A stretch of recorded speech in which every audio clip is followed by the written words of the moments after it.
Welcome back to another episode of the Irish Breakdown Podcast, brought to you by our friends over at FanDuel. Happy Thursday, everybody. One day closer to Friday and almost another week down of the 2026 offseason. We're getting one day closer to the college football season kicking off, but a lot of topics to cover before then, Brian. And what we're going to do today, now that rosters are for the most part finalized, there's going to be no more players entering the portal. Some late additions might happen, but for the most part, rosters are set. And so what we're going to do is we're going to take a look at, in part one of today's show, the best transfer portal classes. And we've broken them down by conference. We're going to talk Big Ten, SEC, the ACC, and wrap it all up with the Big 12. Before we do that, we're going to obviously talk about Notre Dame's portal class. This is a Notre Dame podcast after all.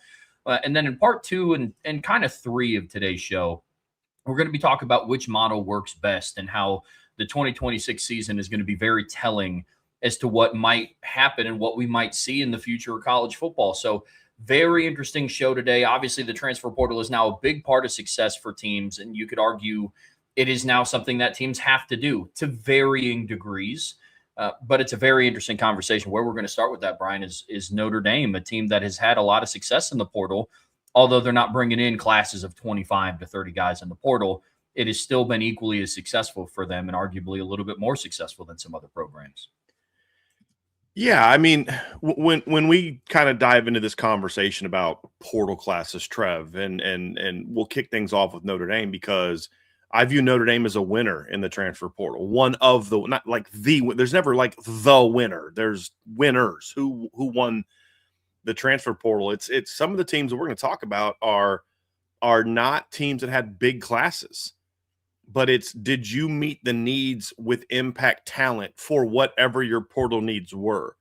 Indiana's portal class this offseason was not nearly as big as the one they had when Curt Cignetti first came in, or even last year's, because your needs weren't as great. And when you look at Notre Dame, you're talking about a team that is loaded up with high school recruiting. The retention has really been outstanding, which is, it sounds kind of crazy when you think about the fact that they lost like 18 guys into the portal this offseason, but it's kind of like, with the exception of Josh Burnham, nobody they lost was going to play this year. Now, you could argue a great offseason from Jadon Blair could have him in the mix, and I would have loved to have seen that. But the staff didn't think that, and that's partly why he left. But everybody else that left was like third, fourth-string guys that just were about to get passed up real quick from the incoming number one ranked class. So you look at it and say, well, did Notre Dame bring in more guys than they lost? No. And as we evaluate, what you lost will factor into how successful your portal class was. It's more about, okay, did you lose starters? Well, they lost one. Did you replace them? Did you add in positions of need? Did you have, players that are going to come in and make an immediate impact, or are they just going to be role players? And when you look at Notre Dame's class, Trev, the needs were small. We said, I think it was like 6 to 8. Is what we said coming in, and they got 6 to 8. And, we thought they needed one receiver, they got 2. We said they needed at least one D tackle, they got 2. You lose Josh Burnham, you replace him with Keon Keeley. So I don't think they really have any needs in the secondary, maybe a nickel. They went out and got 2 corners. And then, of course, I would argue the biggest need in the portal outside of D tackle was kicker, and they went out and got a really good kicker. So, is there impact talent? Yes. Did you get good depth players, or did you get starters? Both. And did you get guys that can kind of come in right now and have proven production? And that answer is also yes. Now, that's not true for everybody they brought in. The receivers are not proven production, but on defense, you certainly did. And so you look at it and say, did Notre Dame hit their needs? Yes. Did they land impact talent and starter caliber players? Yes. Did they move the needle with their portal class? Yes. And that's going to be interesting. Like, you look at LSU, they lost 32 players. They added 40. So how do you properly evaluate LSU? It's what was the caliber of the players they lost, and what was the caliber of the players they added? What was the fit to the new coaching staff that they lost? What's the fit to the new coaching staff that they landed? Those things will all factor in. It's not just looking at who teams got. But when you look at Notre Dame, Trev, impact talent, met their needs, moved the needle with who this football team is going to be in 2026. They're a better roster coming out of the portal than going in, and that's saying something for a team that we thought had arguably the best roster in the country going into the portal season. Oh, absolutely. And you brought up a really key point that I think gets lost in the mix of, who's bringing in which top transfer portal guy. This guy was a so and so star rated recruit on this service. But you brought up retention and keeping your portal losses to a minimum. And that's another great thing that Notre Dame did this offseason. And that's also a factor that we're looking at. There were some teams that we talked about that brought in some impact talent. What was that relative to the talent that they lost? Notre Dame had a top 5 roster going into portal season, and they maintain that. They don't just have a top 5 roster in the country right now, not 5th, because of Tion Gray and Francis Brew and DJ McKinney and Mylan Graham and Quincy Porter and guys like that. It's because they also kept Adon Schuler and Tay Johnson and Leonard Moore and CJ Carr and Anthony Knapp, and the list goes on and on and on. And that's another piece to this as well that we talked about quite a bit before the show started is, hey, there has to be some sort of balance. But what Notre Dame was able to do in the portal was exceptional. And they put themselves in a position where, with the exception of one, maybe 2 guys, they don't need relative to other programs. Okay, they went and got this talent in the portal. Now they have to pan out for Notre Dame to reach their full potential. Does this portal class help them and make the job a little bit easier of reaching your full potential? It absolutely does. But we've walked through scenarios before on the show and mailbag questions and buy-sell holds that, getting guys like Quincy Porter and Mylan Graham is exciting. Bringing in very talented receivers, highly touted recruits coming out of high school to continue to develop in South Bend. Worst case scenario, they don't work out, but then it's somebody like a Cam Williams could step up, a Caden Finley, a Micah Gilbert, a Logan Saldate. So that's another thing that I love about this class as well, is it adds top-level talent, but they're not in a position where it's in previous years. I mean, if Riley Leonard didn't work out in South Bend, it's like, all right, like, I don't know if they make a championship run. This year, it's not as high stakes on the table with this portal class either. Yeah, I mean, you also have to look at the fact that Notre Dame, as Marcus Freeman has said, is still going to live through high school recruiting. And you're talking about a staff that brought in, what did it end up being, 28 high school kids? Or was it 29? I think it ended up being 29. 29 with the 26 original, right? Wasn't it 26 original? Then you added Teddy Gerard. Then you added Jasper Scaife. And then you added Micah Drescher, the kicker. So it ended up being like 29 kids, including, 2 specialists. And so it was a highly ranked class, not just based on volume, but also based on just overall, like, per player rankings for skill play. I mean, all that stuff graded out very high. And that's why Notre Dame didn't have those same needs. And here's the crazy thing, Trev. Notre Dame is still a relatively young team, which is kind of wild because they don't really like, there's not a lot of players that are out of eligibility after this season. Quarterback is not. None of the running backs are. Receiver Jordan Faison is the only one out of eligibility after the season. Tight end Ty Washington, I think, is the only guy out of eligibility. Offensive line, I think it's Ashton Craig, and that, I believe, is it. Defensive line, it's Jason Onye, and I believe that's it. Linebacker, it's Jalen Sneed and Drake Bowen, I think, are the only players that are out of eligibility there. I'm actually going through I'm like, why am I not using our scholarship chart?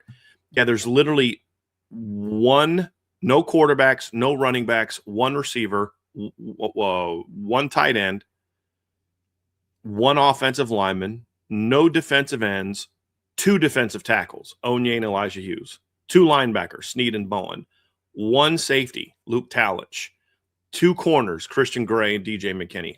That's it. That's literally the only thing on the roster that is gone that has to be gone after this year. That's it, including the portal class, which lends to why they didn't have the big numbers. And despite the 18 departures from the roster through the portal class, with the addition of the 8 more, they're still at 100 kids on the roster, scholarship players in the roster. It's a big roster, and it's a deep roster and a talented roster. I have a feeling next year the portal needs might be a little bit greater, but this year they are not. And so I think when you talk about winners, you start off with Notre Dame being one of the winners. Why are we starting off with Notre Dame? Is it because they had the best portal offseason? No, it's because we're a Notre Dame channel. And so we're going to talk about Notre Dame first. But that's what I like about this portal class, Trev, is impact plus meeting needs. And look, it also shows it doesn't matter how you start. It matters how you finish, because I would have not have guessed we'd be sitting here having this conversation after the first 4 or 5 days of the portal. No, I did not expect that either. I mean, we talked about that smaller sample size with the defensive tackle room. You know, I mean, first week of January is like, okay, you've got to close on one of Xavier Gilliam, or you hope to all things holy that you get Francis Brew in. And not only do they get Francis Brew in, Armel Mookum elects to withdraw his name from the portal, and then you go and get Tion Gray, and then you also add Keon Keeley to the edge as well. So definitely about how you finish. But Brian, you answered some of the important questions. Did they have a top class or not? Yes, we believe that based on the talent that they brought in and the needs that they filled, it is a top level class. Does this class move the needle? You answered that question as well, but combine those things together, and you look at this roster as a whole and what the transfer portal class adds to it. How important is the 2026 portal class to Notre Dame reaching the full potential of winning a national championship? Incredibly important. The needs weren't great numbers-wise, but the needs for at least one position, especially, I would argue two, were significant. D tackle, you had to hit it. If you're going into the season with Jason Onye, Elijah Hughes, and then all the young players, could it have been good enough to win a championship? Maybe. If Chris Burgess pans out, if Davion Dixon and Sean Sevillano take steps, if Cole Mullen's that guy, if Tiki Hole and Elijah Golden can help you, there's a lot of ifs for the arguably the most important position on your defense. Because as we've always said, if you can't win up the middle, you're not going to be a championship defense. That would have been tough. That would have been real tough. So you had to get at least one guy out of the portal. You got two that have starting potential. One, I think, will start. The other, I think Tion Gray's probably like a rotating in behind Jason Onye. But getting those two guys to go with what comes back, now you look at the D tackle position, like, okay, that's good enough to win a championship when you look at what they have everywhere else. So, yeah, I don't think Notre Dame could have – like, I don't know that I would have the confidence to say that Notre Dame has the best roster in college football if they didn't have a good portal class. Same thing at receiver. Like, did you need those guys? Not really, from the standpoint of, well, if Cam Williams pans out, if Micah Gilbert can stay healthy and pans out, if Elijah Burris is what we think he is, if Logan Saldate can step up, if Caden Finley can help as a freshman, if well, you added two more ifs. If Quincy Porter, but they're two really talented ifs. And my whole thing is the odds of you having success are greater if you have 6 talented ifs as opposed to 3 talented ifs. Your chances of getting 2 to 3 of those guys to pan out is much greater when it's 6, 7, 8 talented ifs as opposed to 3 or 4 or 5. You know what I mean? Like, the more talent you add, the greater chance you have at getting the talent and the production you need. So now it's like, it's not if Quincy Porter doesn't pan out, they're screwed. Or if Mylan Graham doesn't pan out, they're screwed. It's if Quincy Porter, Mylan Graham, Micah Gilbert, Cam Williams, Elijah Burris, Caden Finley, Logan Saldate all don't pan out, then they're only going to have Jordan Faison and Jaden Greathouse. What are the odds that none of them step up? And that's the thing. And then kicker, kicker's not a position you care about until you need it. Right? I mean, it's like, whatever, dude. They didn't have a game within 10 points. And then all of a sudden that kicker situation turned out to be pretty important in the Orange Bowl. You know, they won their first playoff game by 10. They won their second and missed a field goal. Won their second playoff game by 13. You had a chip shot field goal, a couple chip shot field goals. Those were important. But boy, 24-24 with 10 seconds left in the game, that field goal kicker looked pretty darn important. And that's kind of where you're at. And you got a guy that's very accurate and has proven in your stadium can go 3 for 3 on field goals and 3 for 3 on extra points. And on a not exactly like the prettiest day. Like, we all remember how sunny it was when he threw the touchdown pass to Malachi Fields, but it didn't stay that way for very long that day. But I think that one was important too. So, yeah, I think Notre Dame is coming out of the portal. Notre Dame improved their odds of being able to compete for a championship with the portal class significantly, in my opinion. And your elite secondary just got better. It goes back to, yeah, man. I mean, it goes back to something that I brought up a couple of weeks ago when we were talking transfer portal classes. It increases their margin for error. That's what it does. I mean, the wide receiver room is light years ahead of where it was at going into 2022. Because 2022, we were having conversations about what? If Lorenzo Styles is who we think that he is, then the receiving core might be okay. And if he's not, this past game is going to struggle. How did 2022 pan out? Margin for error is huge when teams are competing for national championships. And who are we talking about here? A team that right now FanDuel has favored to win the national championship this year, ahead of teams like Ohio State and Texas and Georgia and Indiana, who just won a national championship. But I go back to the Ohio State roster in 2024. 2025 showed me how much margin for error there was for Ohio State's roster. And it wasn't even just for the transfer portal. This is just the margin of error conversation. Cody Simon was a great leader on that defense. What happens if he goes down? Arvell Reese steps in. Okay. What happens if Tyleek Williams goes down? Caden McDonald steps in. Okay. I think they'll be okay. That'll be all right. You know, like that's what's so different. Yeah, like when they had some injuries at receiver. Okay, you put Carnell Tate in the lineup. This past year you lose Jeremiah Smith, and you've got Mylan Graham and Quincy Porter. And now you don't have those guys, and now all of a sudden you're in a different spot. Look at Notre Dame in 2024 as well. You lose Ashton Craig and Billy Schrouth, and you've got Pat Coogan and Rocco Spindler ready to step right into the mix. You lose Boubacar Traore, and you've got Josh Burnham ready to step into the mix. I mean, having depth is so incredibly important, Trevor. Indiana shockingly stayed relatively healthy this year, but they weren't completely unscathed. EJ Williams had some moments where he wasn't healthy. Their defense had a couple guys get banged up this year, and it just like they didn't miss a beat. Depth is so incredibly important. And I think part of the reason Indiana didn't have as many injuries is because they do have a lot of depth. Yeah. They do play 5 receivers every game, and they do play 2-3 running backs every game. And I think that's certainly they rotate in their defensive line a bunch. That helps a ton. Well, and that's why I love, and it doesn't get talked about as much because it's not, the Tion Gray, the Francis Brew, the 2 receivers from Ohio State. But that's why I also love what they did in the secondary. It was very easy to look at the room that Mike Mickens constructed and say, okay, like this is the best cornerback tandem arguably returning in the country, the best arguable safety tandem returning in the country. They're good. Well, Brian, what have we seen the last couple of seasons? Since 2023, at least one of Notre Dame's premier corners have missed at least a game due to injury. Leonard Moore missed games last year. Christian Gray missed, I believe, a game or 2 last year. Cam Hart missed a game in 23. We obviously know what happened with Ben Morrison in 24. And you did have young guys to and Christian missed a game in 24. Both years preseason. So Christian missed a game this year. Leonard missed 2 this year. Christian missed a game the year before, missed the Louisville game. And then Benjamin went down for the season after game 6. After game 6, 2023, they played the Pitt game with no Benjamin Morrison. And then Cam Hart got knocked out that game. Mm-hmm. Yeah, that's a good point. The last 3 years, they've lost at least one game from a corner. And in the last 2 years, both starters have missed a game. Mm-hmm. And that's why I love what they went out and did in the portal, because what did they have to rely on the last couple of years? True freshmen. Now, I have all the confidence in the world in Aiden Pouncey and Kari Adams, but do you want to have to continually rely on true freshmen to step in? You factor in the fact that Mike Mickens is now gone. What did that portal class do for you once again?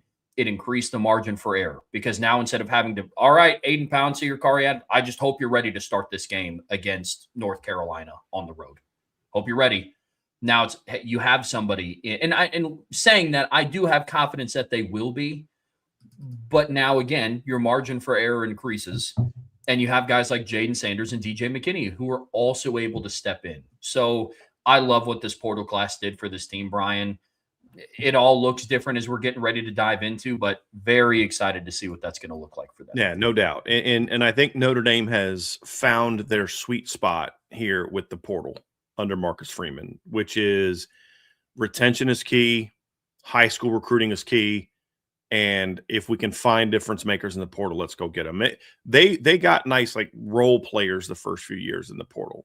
I mean, they weren't really like game changers. It was guys that Javion, Javante Jean-Baptiste. It was Thomas Harper, like good complementary players, like guys that you were glad you needed. Quarterback, obviously you had that. But what they've done the last 2 years is they went out and raised the bar on the caliber of non-quarterbacks they're bringing in. When you look at Malachi Fields, for example, last year, when you look at this class with Quincy Porter, Mylan Graham, Francis Brew, Tion Gray, DJ McKinney, they're raising the quality of the portal players they're bringing in. Not that past guys weren't good players. They were. Jordan Clark was a very good player. Thomas Harper was a very good player. Devontae Smith. And you're still bringing in the depth players as well. But I think they've really raised the bar, and that's the big thing. As we wrap this up and get ready to talk about other portal winners, I think obviously we wanted to spend a little bit more time on Notre Dame because this is, in fact, a Notre Dame channel. But you can look nationally. Like David Pollock yesterday had something on the 7 or 8 teams he thought won the portal. He said Notre Dame because I think David Pollock understands it's not just about numbers. It's like what kind of talent do you get, and are you meeting the need? The few when you're as talented as Notre Dame is, you don't have a lot of needs in the portal, and they met them all plus some. Plus they got a little couple cherries on top as well. Brian, let's kind of switch over and talk big picture national view, and we're going to break this down by conference. We're going to start with the Big Ten, transition to the SEC, talk ACC, and then the Big 12. And when we talk portal classes out of the Big Ten, it's kind of hard not to start with Indiana, a team that is fresh off of a national championship. They've been a hot topic of conversation due to the transfer portal. But what we did is we took a look at all of these conferences to say, okay, which teams did we believe in each conference who had kind of like the top 4 portal classes? And we're starting with the Indiana Hoosiers because they once again did a heck of a job in the portal.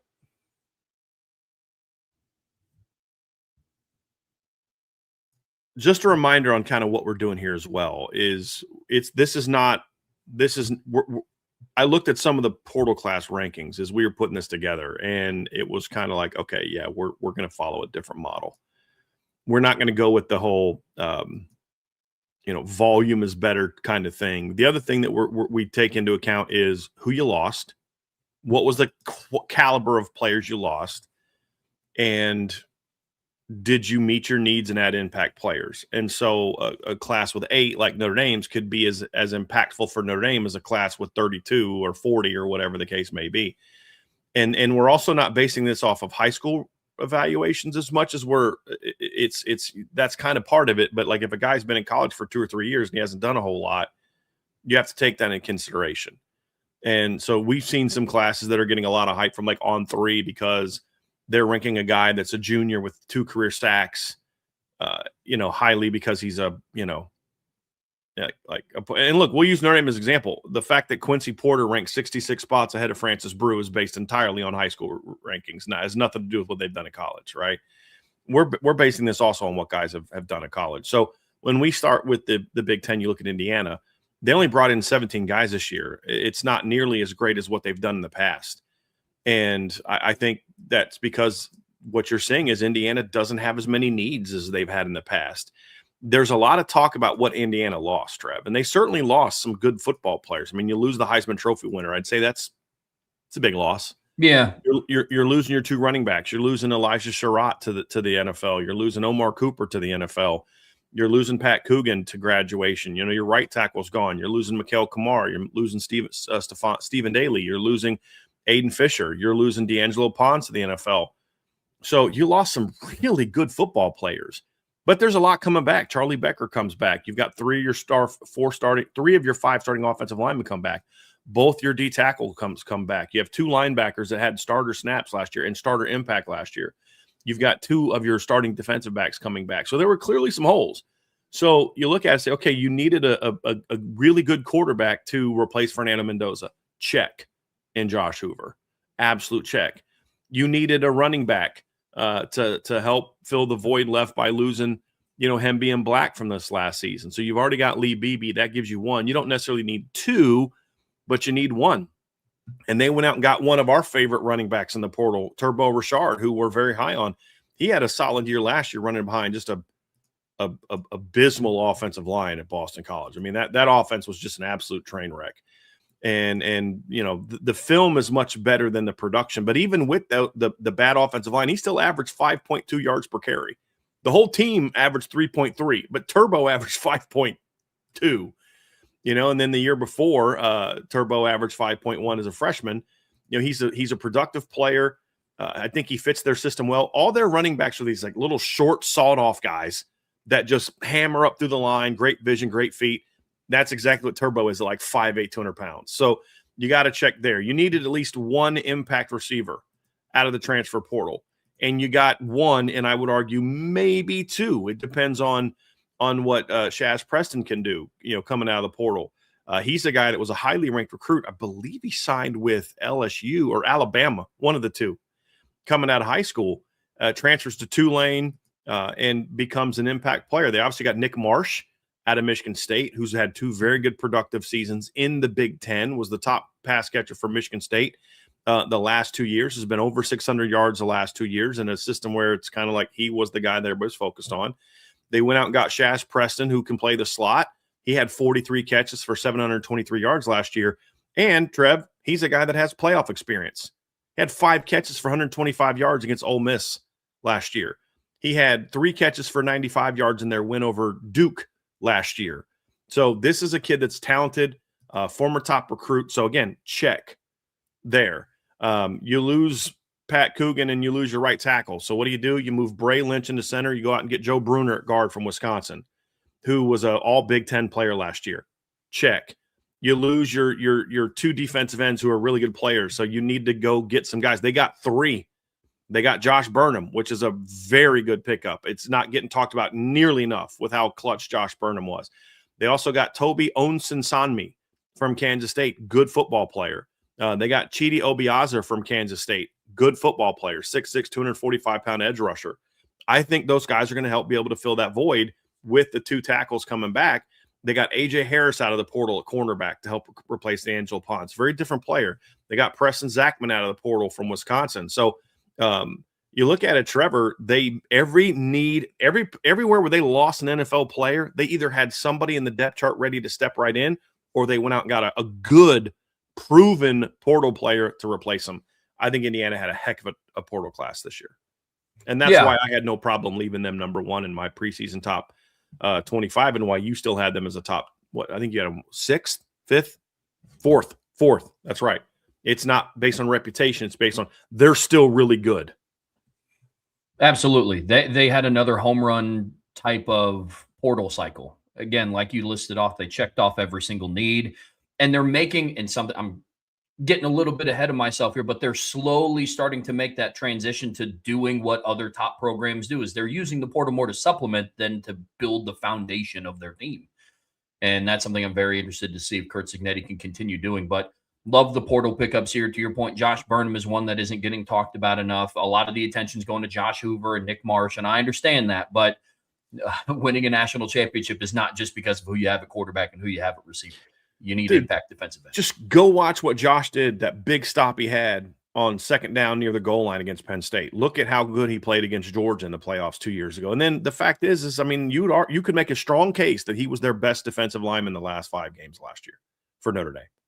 That's a great pickup for Indiana. So they absolutely were a portal winner. I would argue that they had the best portal class in the Big Ten. I would contend that. Impact talent, meeting needs, all of it. And they added some depth. It wasn't just those guys. They added 17 players. They went out and got some special teams guys. They got some guys that are going to give you, Carson Williams is not coming in to start. He's coming in to provide depth. You got a D tackle from Tulsa, not to come in and start, but to give you depth.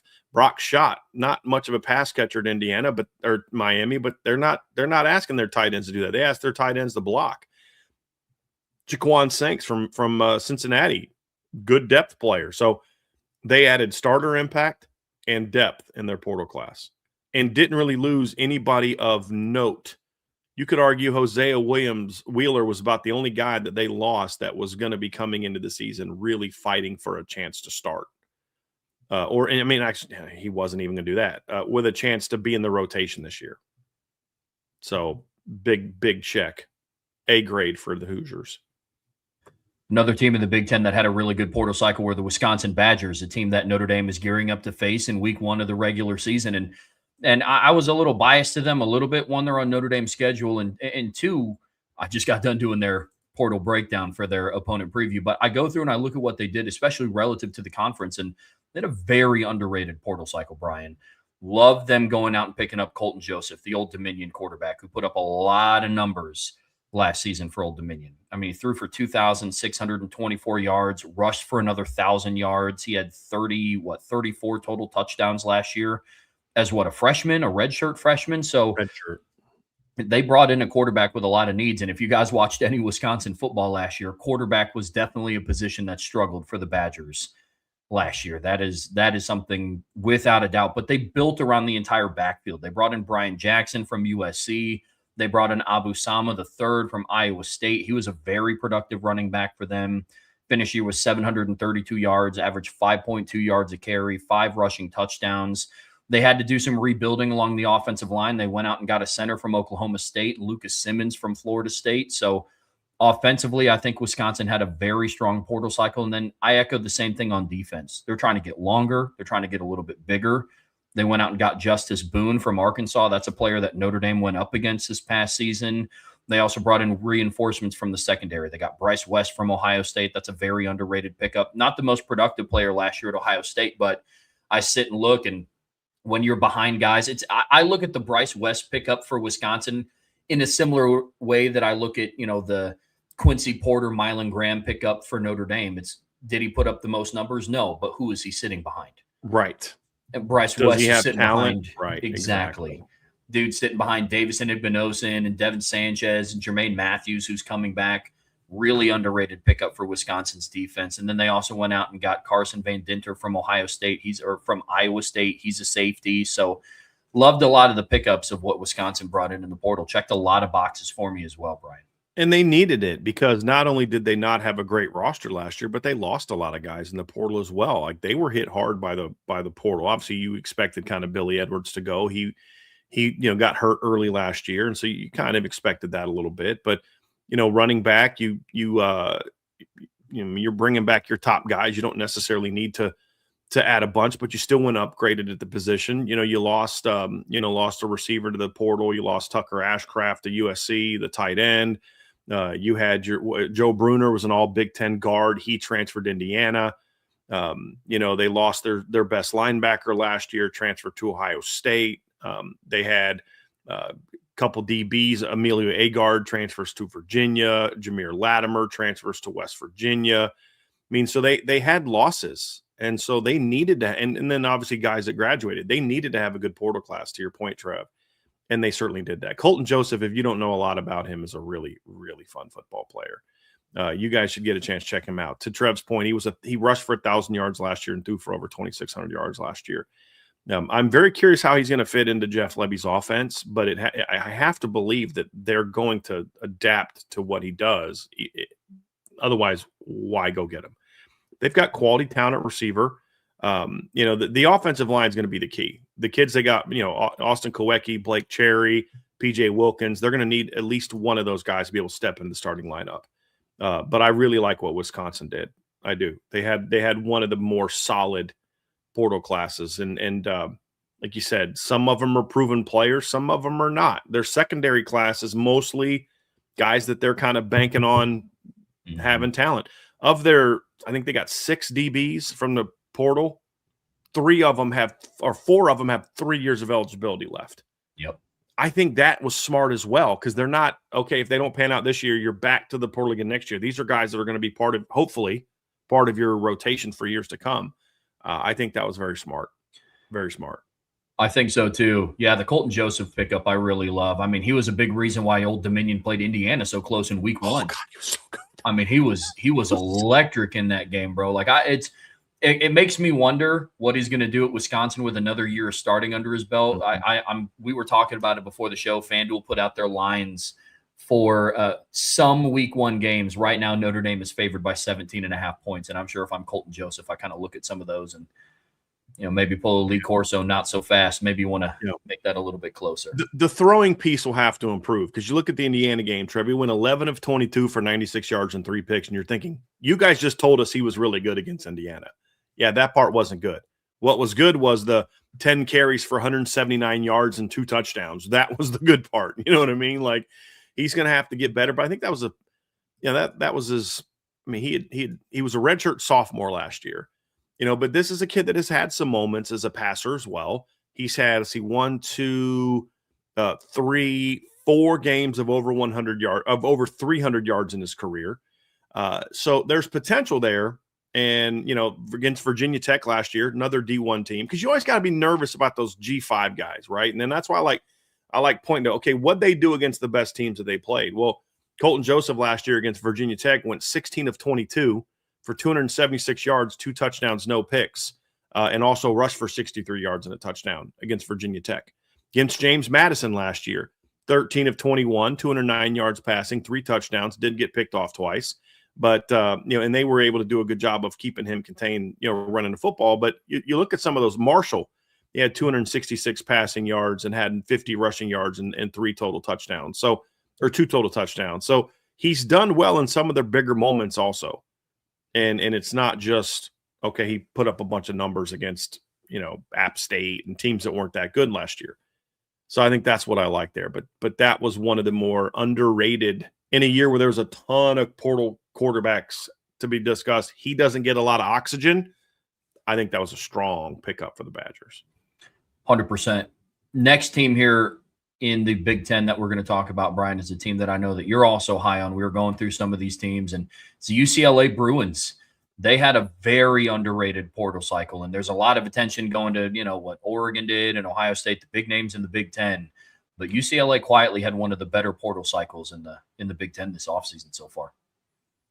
Well, in a lot of ways, what you're seeing the new coach do is he's kind of following the method that we saw Curt Cignetti do. Not quite to the same degree. He didn't bring as many JMU players with him that Cignetti did, but he brought like 7, and that includes Wayne Knight, who was a very good running back. There were some people talking about how he was getting looked at by Notre Dame. That was not true. I think that was more of an agent thing. I think that was Notre Dame doing their homework on him, but not necessarily saying like, this is a guy that we want, but this is a guy last year in Wayne Knight that, rushed for over 1,300 yards. He rushed for 110 yards in the bowl game and the playoff game against Oregon. He ran for 212 yards in the conference championship game against Troy. This is a good football player. And you get him, you got some of the other, top players from JMU in the portal class. You got Aiden Mizell, who's a fast kid, hasn't proven himself yet, but he's got a lot of speed. You got him from the portal. So, you look at what UCLA did, they had to rebuild their depth chart from the portal. So part of this was out of necessity, but did they do a good job with it? Yeah, they did a good job with it. Like, they got guys that are going to come in, Trev, right away and be instant playmakers. And fortunately for them, they did not need to go out and get a quarterback, which would have made it interesting. But, you had to completely remake your receiver room. Well, you did that. You got Landon Ellis from JMU, who's the top pass catcher for JMU. You got Aiden Mizell, as I talked about. You got Samaj Morgan from Michigan, who's played for them. You got Leland Smith from San Jose State, who had really good numbers last season. So I like what they did. I think they got guys that have produced. You brought in Aiden Gobira for Notre Dame people. That's a former Notre Dame player who was a good player for JMU last year. They got Tyson Ford out of the portal, and hopefully he can figure something out. I'm not expecting him to, but it'd be nice if he could kind of get something done. You got Amir Washington, who was a solid rotation player for Texas Tech this past season. So I really like what they did. I really do. They got a talented linebacker from whose name I can't pronounce, from Oklahoma, to come in, which they needed because they lost their top 2 linebackers last year. They returned some good secondary players and went out and got some good secondary players. I'm really curious to see if Malik Hartford can kind of find a role at UCLA. He was buried behind really good players at Ohio State. Loved him coming out of high school, top 100 player. But he just hasn't been able to kind of find a way at Ohio State because he's been buried. But you're like, the kid's still talented. Can he find that way out at UCLA? I love pickups like that. Teo Johnson's a proven player. DJ Barksdale was a really good player for JMU. 10 pass breakups last year for JMU. as their nickel. Good football player. So I really like what UCLA did in the portal. They don't get a lot of love because it's UCLA and they brought a bunch of G5 kids, but I really think that it's Chesney, right? For some reason I was drawing a blank on his name. But I think Bob Chesney is kind of looking at the model that Kurt Signetti used, which is get some of the best G5 players you can get. Find some talented, but just, if you're going to get a Power 5 guy, find a guy that maybe was young and talented, didn't get that opportunity, or a guy that's been injured a lot, like they did with EJ Williams out of the portal from Clemson, hadn't played really a lot in a while. I think that's kind of what I look at when I see Aid Mizell. So I love their strategy, and I think they brought in a big class of guys that are going to come in hungry and looking forward to their opportunities. One of the things I love that UCLA did in the portal it was very intentional. You go and you look at who they play in 2026. They play Oregon on the road. They play Michigan on the road. They play USC at home. They play Michigan State at home. What do a lot of those teams have, Brian? They have a lot of size. And what did UCLA go do in the portal? They added a lot of size. Tyson Ford is 6'5", 300 pounds. They went and got Malik Hartford, to your point. He's a 6'2", 200-pound safety.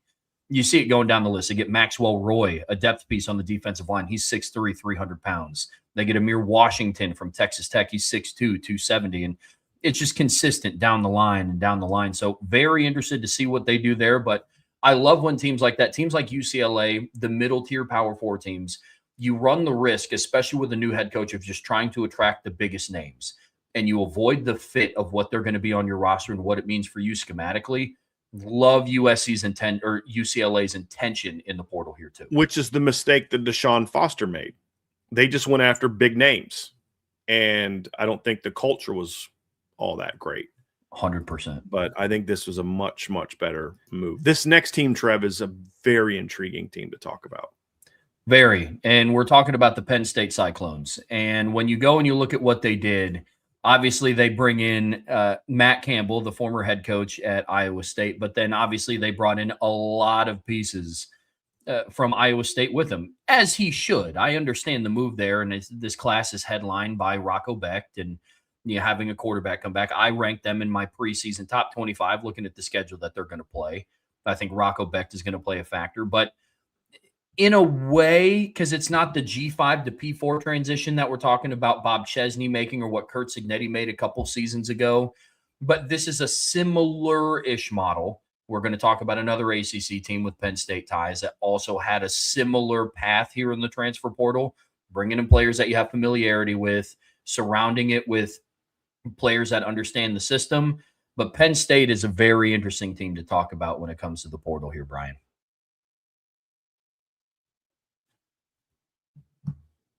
I think I counted there's at least 22 players in the portal from Iowa State that they brought over. And obviously Rocco Becht's the headliner, but he's not the only key player. What makes Penn State's class challenging to evaluate is this. There's a lot of talk when they rank them as a top team of what they added and not nearly enough talk about what they lost. And that's why I don't think they're the top winner in the Big Ten, but I think you can't ignore what they've done. I mean, you not only lose Katron Allen and Nicholas Singleton, but you also lost Corey Smith, who transferred. You lose Ethan Grunkmeyer, who transfers to Virginia Tech, because we're going to talk in a little bit about the Virginia Tech Nittany Lions a little bit. You already lost your top 3 pass catchers to graduation, and then you lose Tyseer Denmark to the transfer portal, Caden Saunders to the transfer portal. You lose Luke Reynolds to the transfer portal. You lose Andrew Olesh, your stud freshman, who had a chance to be a really good player there, to the transfer portal. You lose one of your starting offensive linemen to the transfer portal. You lose a bunch of defensive players either to the portal, like you had Zariah Fisher goes to USC, Xavier Gilliam goes to Tennessee, Chaz Hamilton goes to Tennessee, Jalen Harvey goes to North Carolina, Owen Wafel goes to Duke, Eni White goes to Oklahoma State, Malachi Williams goes to Virginia Tech. You lost Caleb Artis to Temple, on top of losing denied Dennis Sutton and Zane Durant to graduation, on top of losing Alonzo Ford to graduation. You lost Amari Campbell to Tennessee. You lost Zakee Wheatley to the NFL. You lost King Mack to the portal, A.J. Harris to the portal, DeJuan Lane to the portal, Elliott Washington to the portal. I mean, they were absolutely ravaged. and they needed a strong portal class. So there's a little bit of give and take. I think they did enough in the portal to do two things that I really like. Bringing over a bunch of your own players allows you to establish a culture immediately. Because, look, man, this is a brand new team. Half our team from last year is gone. So it's easier for Rocco Becht and the Iowa State kids to come in and show leadership and be kind of the focal point. Just like what Signetti did, those kids know what your expectations are. You don't need a bunch of, like when Al Golden came in, who was the leader on the team in the first week of practices that was going to be able to explain what Al Golden wanted from them preparation-wise, scheme-wise, practice-wise? Nobody. They were all learning it on the fly. Now you've got players that know who Matt Campbell is, know what makes him happy, know what makes him not happy, and they know about the culture he's trying to establish. That's why he did that. And while I don't think it's going to have this, like, they're going to win the Big Ten, kind of thing, and I don't have in my preseason top 25, they will be better next year than they were this year because of it. And so I think that was the why it made sense. And getting Rocco Becht was huge. Carson Hansen was their leading rusher last year. They got Brett Eskeldson out of Iowa State, and Chase Sewell, 2 500-yard receivers from Iowa State last year. They got their top 2 tight ends from Iowa State last year. Both came in. So, they got 2 starting offensive linemen. I think Boer started last year too, I believe. Maybe 1 starting offensive lineman from Iowa State. So you had needs, Trev, and they were able to fill some of those needs with guys from, your entire starting linebacking core from Iowa State transferred to Penn State. You know what I mean? So that helps, but they needed to also go outside of Iowa State, and they were able to find some players that weren't from Iowa State as well. Yeah, those are some of the other pickups that I really like. You bring in James Peoples from Ohio State to help with the running back situation. You convinced, I believe his name's Cam Wallace, I think. He was another running back that initially entered the transfer portal. You convinced him to come back. So you have somewhat of a 1-2 punch there with James Peoples and Cam Wallace. I like the Keanu Williams. Yep. I like the Keanu Williams. Obviously from Iowa State too. So, you're very deep at running back again. You're not as talented as you were last year, but now you have very good depth. Very. I like the Keanu Williams pickup from UCLA. He started every single game this past season except for on the road against Indiana, and he still played 36 snaps in that game.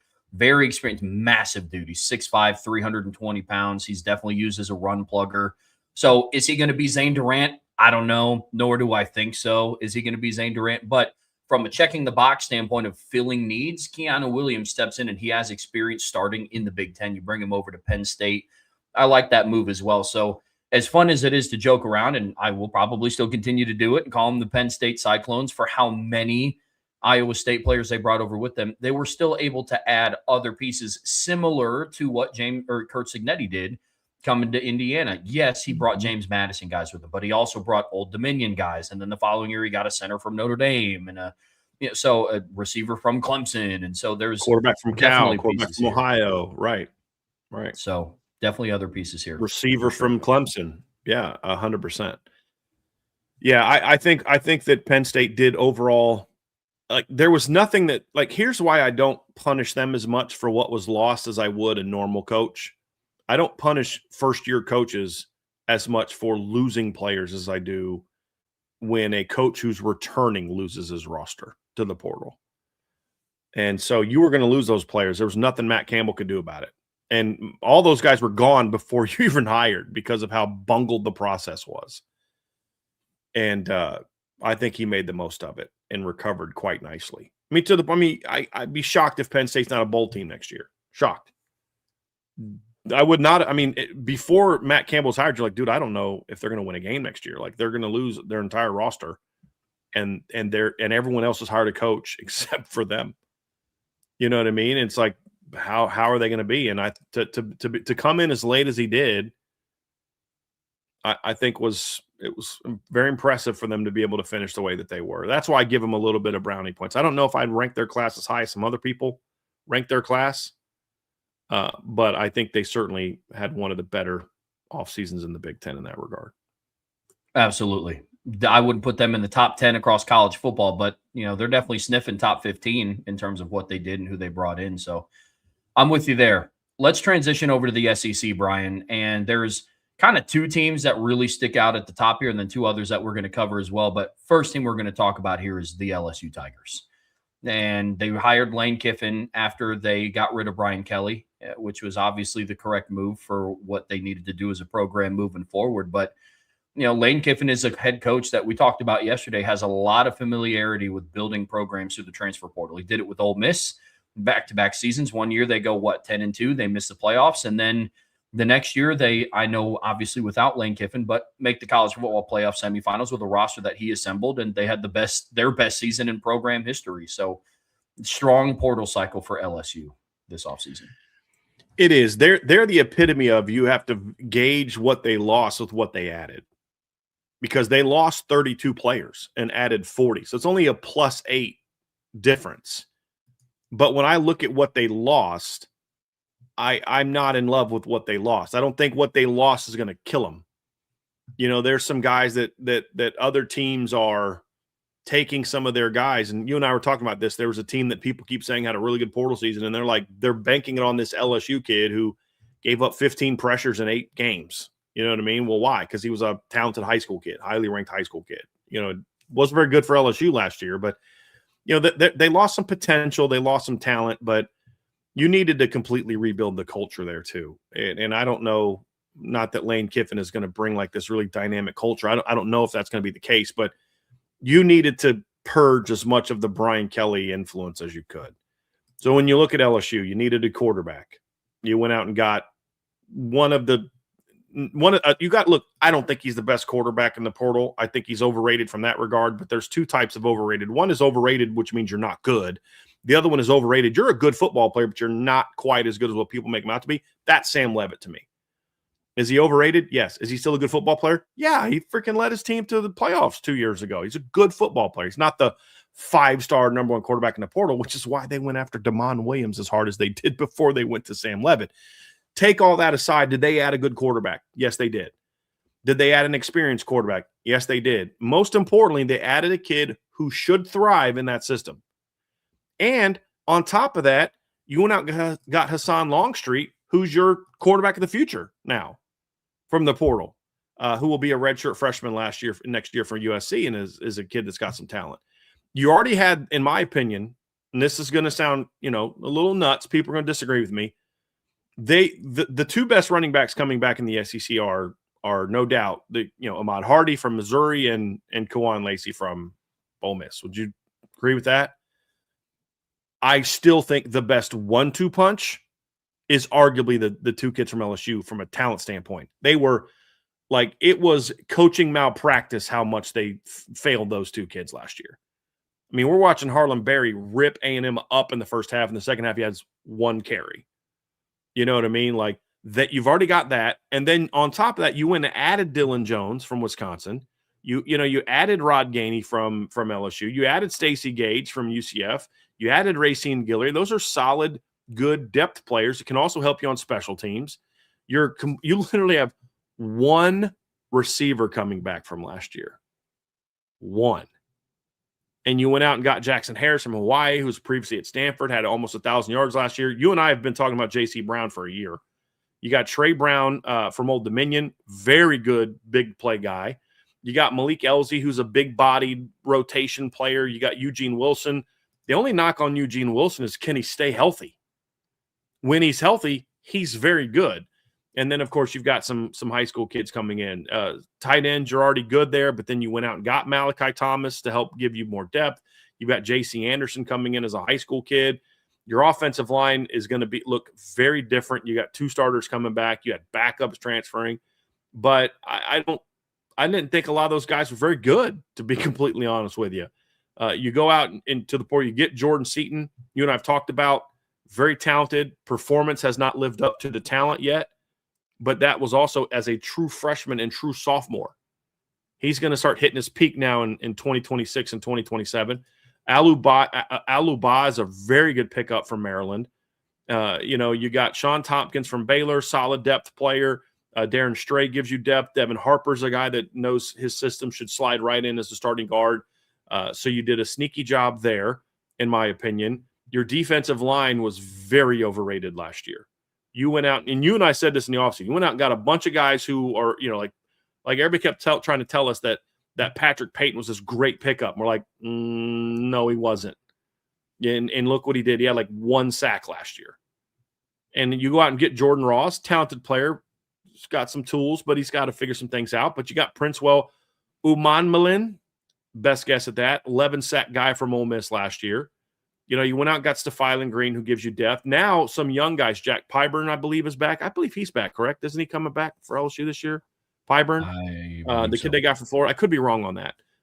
You got Don McKinley coming back. Gabriel Relaford's coming back. You've had some young players that should Damian Shanklin's a guy that we're familiar with. To go with those guys. That's still my biggest question mark there is that position, is D-line, but you did get some good players. TJ Daugherty for linebackers, a good pickup. And I like their portal pickups. They got Fahim Delane from Ohio State, who gives them good depth. And then they got Ty Benefield, who gives them some attitude at safety. Ty Benefield is going to come down and smack people. But you really didn't need a lot of help in the secondary because you've got DJ Pickett coming back, who's going to be a star. You've got Tamarcus Cooley coming back. You got P.J. Woodland coming back. Jakeem Johnson hopefully will be healthy. And you've also got a really good freshman class coming in led by Havon Finney. So I think LSU overall did a very good job of rebuilding their roster with guys who can come in and make an impact day one. Now, how quickly can it bring the culture together and the team together to play together? That may take a year or two, and it has for him in the past, but it's hard to argue with this. And here's the other thing I like, Trev.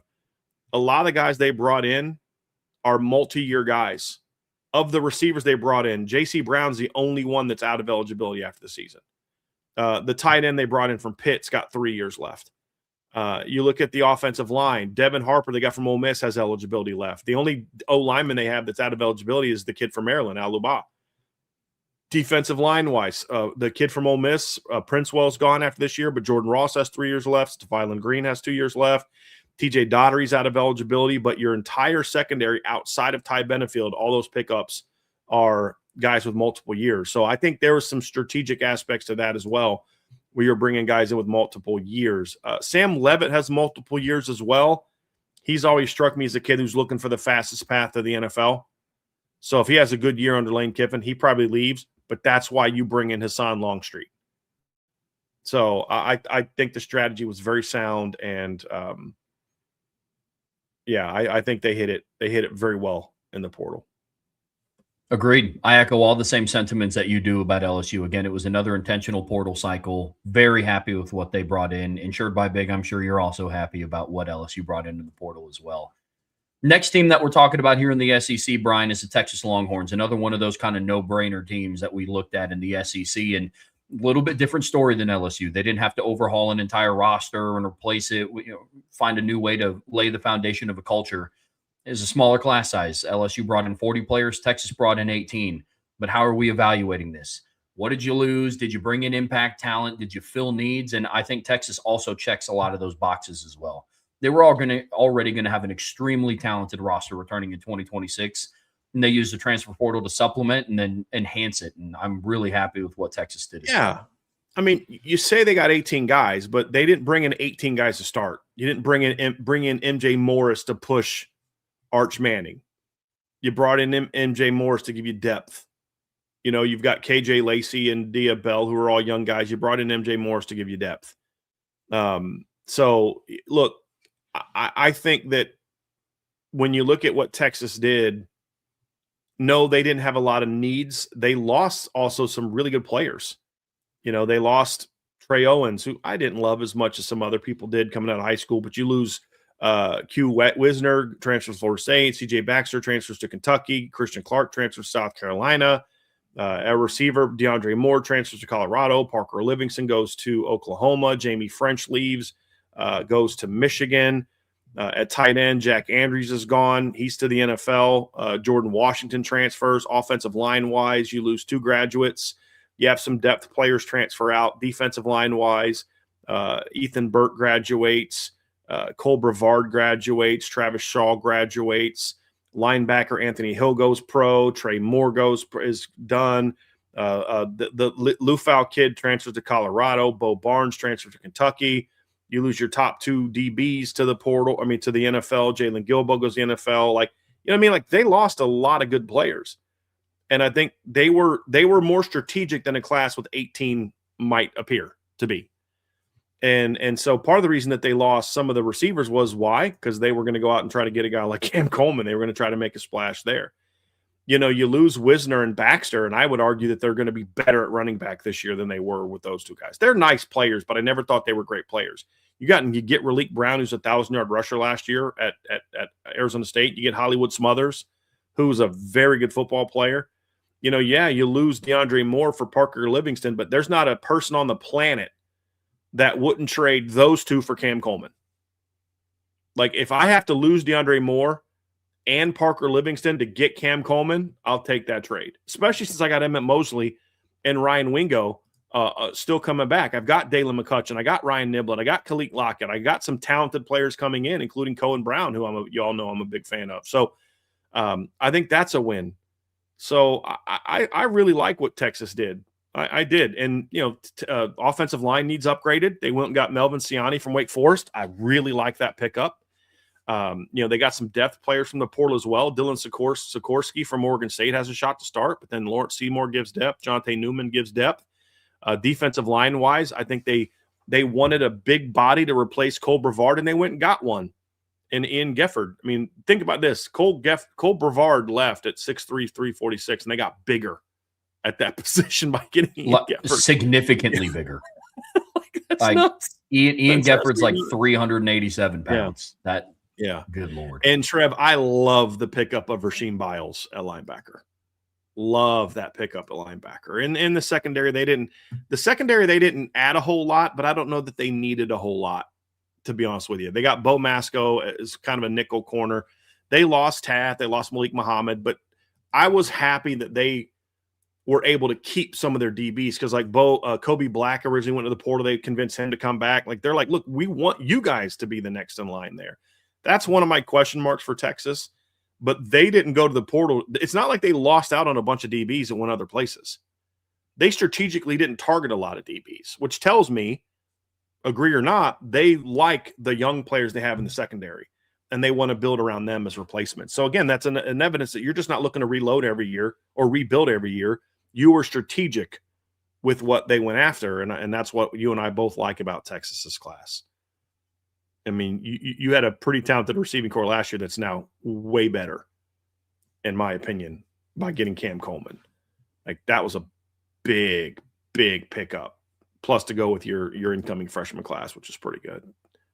That's going to be dangerous. Yeah, the Cam Coleman pickup reminds me a lot of the Malachi Fields pickup that Notre Dame had this past offseason. Like you had really good players coming back and Jaden Greathouse and Jordan Faison. You still needed to see some guys pan out, though. I think Ryan Williams is poised for another level of a breakout. Dalen McCutcheon I'm really high on, but Cam Coleman coming in takes that receiving core over the top. That is a nasty pickup, bro. Yep. I'm sure there's not many more people. Mosley's now a full year in the system. You know, he's going to have a healthy offseason, dude. Yeah, that was a filthy, filthy pickup. Yeah, not too many people are more happy than Arch Manning seeing Cam Coleman in the burn. And they're deep. That's for sure. I mean, Dalen McCutcheon and Khalil Lockett were big time recruits that were true freshmen last year. Dude, they're. I mean, even losing Jamie French, and I mean, they're like, dude, they're great, and their freshman class is going to be pretty good as well. Even though they did lose a big time receiver from Texas that they really wanted to Notre Dame, you know, legacy recruit, still got pretty good class coming in. So Texas was a winner for me as well, Trev.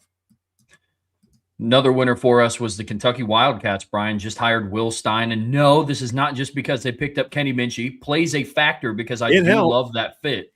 Love that fit in Will Stein's offense. But what did we say at the time? We were excited about the hire, especially pairing him with Will Stein, but a lot of it was going to depend on the talent that they surrounded him with. And I think Kentucky did a really good job of really building a supporting cast around Kenny Minchie. They got Tegra Tishbola, the starting offensive lineman from Ohio State. Love that pickup, giving him some protection. In the trenches, they continued to build up. They got Ahmad Bro from LSU. They got Jamarian Harkless from Purdue on the defensive line. Love the running back pickup of getting C.J. Baxter. Kentucky very quietly had a very solid portal cycle in the SEC, but nobody's talking about him because it's Kentucky. I'm still shocked they got Lance Hurd. I mean, nobody's talking about that either. Like, to get Lance Hurd, who was a starter at Tennessee, to go into the portal was really, really impressive. So, they got the kid from Ohio State. I think he went into the portal partly because he was not going to be starting anymore at Ohio State. But for Kentucky, that's a very good pickup. Big physical kid.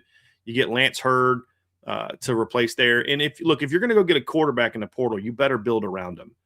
And I think that's what they did. You got C.J. Baxter out of Texas that helps them. He'll be their top running back. Javante Barnes gives them depth.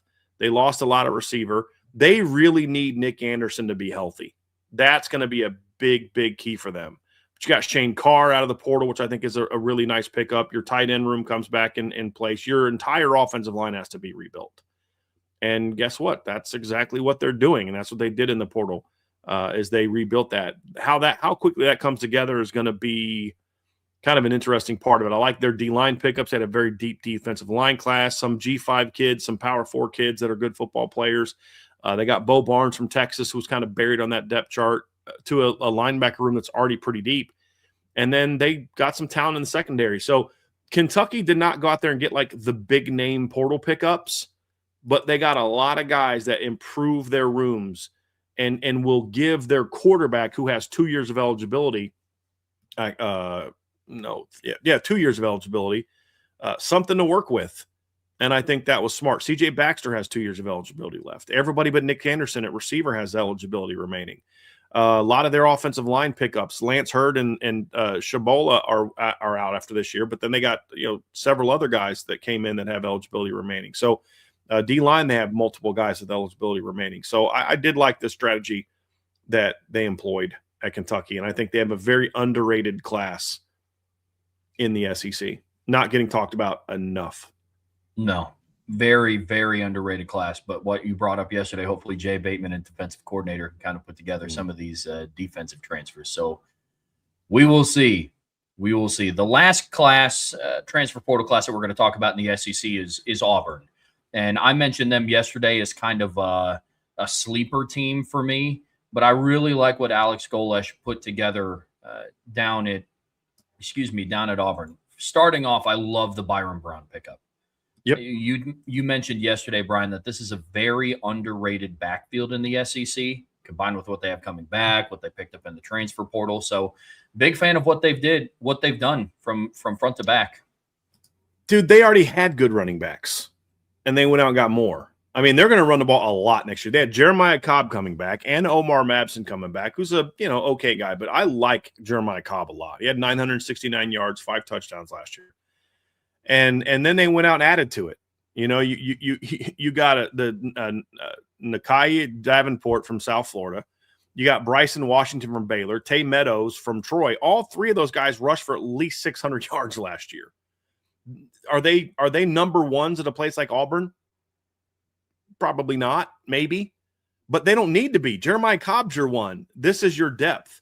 Did you go out and get anybody as good as Cam Coleman and Eric Singleton and Malcolm Simmons and Perry Thompson and all? Maybe not, but you brought in 5 receivers from Auburn and Scrap Richardson they brought in from Notre Dame. I believe they're actually going to play him in the secondary, which he also played in high school, which I found to be very interesting. But you went out and got guys that know the system, that know Byron Brown, know they don't have the upside, but this is also a receiving core that went on the road last year and made the plays to beat Florida. So, I mean, it's not like this is a receiving core that, like, you didn't go get a bunch of guys from a D2 school and bring them with you. You went out and got your best receivers from South Florida to bring over and be impactful. I mean, Keshawn Singleton last year had 50 catches for 877 yards last season, and had 2 catches for 75 yards and a touchdown against Florida. In a win over Florida, had 5 for 93 and a touchdown against Boise State. So he's a really good football player, and he can help them. He brings size. So I love what Auburn did on offense. Brought in some I say some guys with ability, but have a lot to prove at tight end. Jonathan Eccles is a former top recruit for South Florida. He's got a lot to prove. The offensive line is a bit of a question mark for me, but like what they did on the D line, like what they did at linebacker, with bringing in Michael Matthews Canty from Howard or Hampton, I forget. And then, of course, they had to rebuild the secondary quite a bit through the portal as well. And I think they did a good job with that. 2 kids from South Florida, Andre Jordan Jr., they brought in to give depth. Fred Gaskin that they brought in from South Florida. Gavin Jenkins, it's a depth player from South Florida. So I think Auburn had a very underrated class. The knock on them is they had to replace a bunch. But again, this is a first-year coach that was, of course, going to lose those players. How did he do to recover? And I think he did a great job. Talking about the SEC as a whole is challenging, Trevor, to pick 4 classes because there's a lot of classes we aren't going to talk about. Texas A&M filled some important needs to the portal. Ole Miss brought in a lot of portal guys. I mean, really, honestly, who from the SEC didn't build around the portal this year outside of Georgia? You know what I mean? They didn't bring in a whole lot. But Alabama had to go out and get a bunch of guys in the portal. I didn't love their portal class. The reality is that the SEC is getting, and to me, unnecessarily high marks for these highly ranked portal classes when in reality, I don't think that they necessarily deserve that because I think the reality is they're losing as many good players as they're getting. In some instances, they're losing more good players than they're bringing in. Another team that I will just give honorable mention to that I thought had a sneaky good portal offseason is Oklahoma. But Oklahoma's in the same boat Georgia is. They don't have to go get a lot of guys in the portal because they're bringing a lot of guys back. And, they didn't lose a whole lot. They didn't sign a real big portal class, but they needed help at receiver. So they went out and got Trell Harris, which you and I have talked about. We thought was a great pickup. You got Parker Livingston, but they're not remaking their roster, which is partly why they're one of my top. The 3 teams that I think needed to do the least amount in the portal also happen to be the 3 teams I have ranked highest for the SEC going into next season. And so that's why I think you brought in a lot of guys, but you're losing a lot of guys. Like A&M had a very hit or miss class for me. Andrew Gilmore talked about they had a good D-line class. You and I talked about that yesterday, with the kid from Northwestern they got, and then CJ Mims from East Carolina. Their offensive line class is going to be hit or miss. It's going to be boom or bust because you had guys that have some talent, but guys that weren't that great at the schools they came from. And it was all SEC kids. So what you're doing is you're losing all these kids and then you're replacing with the portal. And it's like, I don't know how sustainable that is for some of these teams, and so you could literally have a whole top 10 and just have SEC classes because of how many kids that they're all bringing in. But it's kind of gross just watching these SEC kids just go from SEC school to SEC school. It's ridiculous. It really is. But it also makes it a little bit maybe more challenging to evaluate just how good some of these teams are because, you signed 35 guys, but you lost 41. And that's why I think makes it a little bit difficult to evaluate just as a whole the SEC. Yeah, a lot of it is just feasting on names. The hardest part about evaluating individual players is, at least when you go from like a G5 school to a P4 school, you can voice concerns about, hey, it worked for you at Florida International. Is it going to work for you the same at Oklahoma? Maybe. I don't know. That's a big jump. But what kind of makes it tough with the SEC is like, okay, well, it didn't work for you at Florida. Why is it all of a sudden going to work for you at Texas? Mm-hmm. Or it didn't work for you at Texas. Why is it now going to work for you at Auburn? So that's what makes those classes hard to evaluate too. And that's why the ranking system and bigger outlets, they kind of fudge it a little bit because they go off of the initial high school recruiting rankings. And then that's where it gets all messy. That's a team that I do think deserves some mention as having a good portal class is Florida. There's some risk in their class. Like how good is Aaron Philo going to be? I still like that pickup. There's some risk bringing in Evan Pryor, a former Ohio State kid from Cincinnati who's just had trouble staying healthy, but they don't need him to be the guy. That's Jaden Baugh.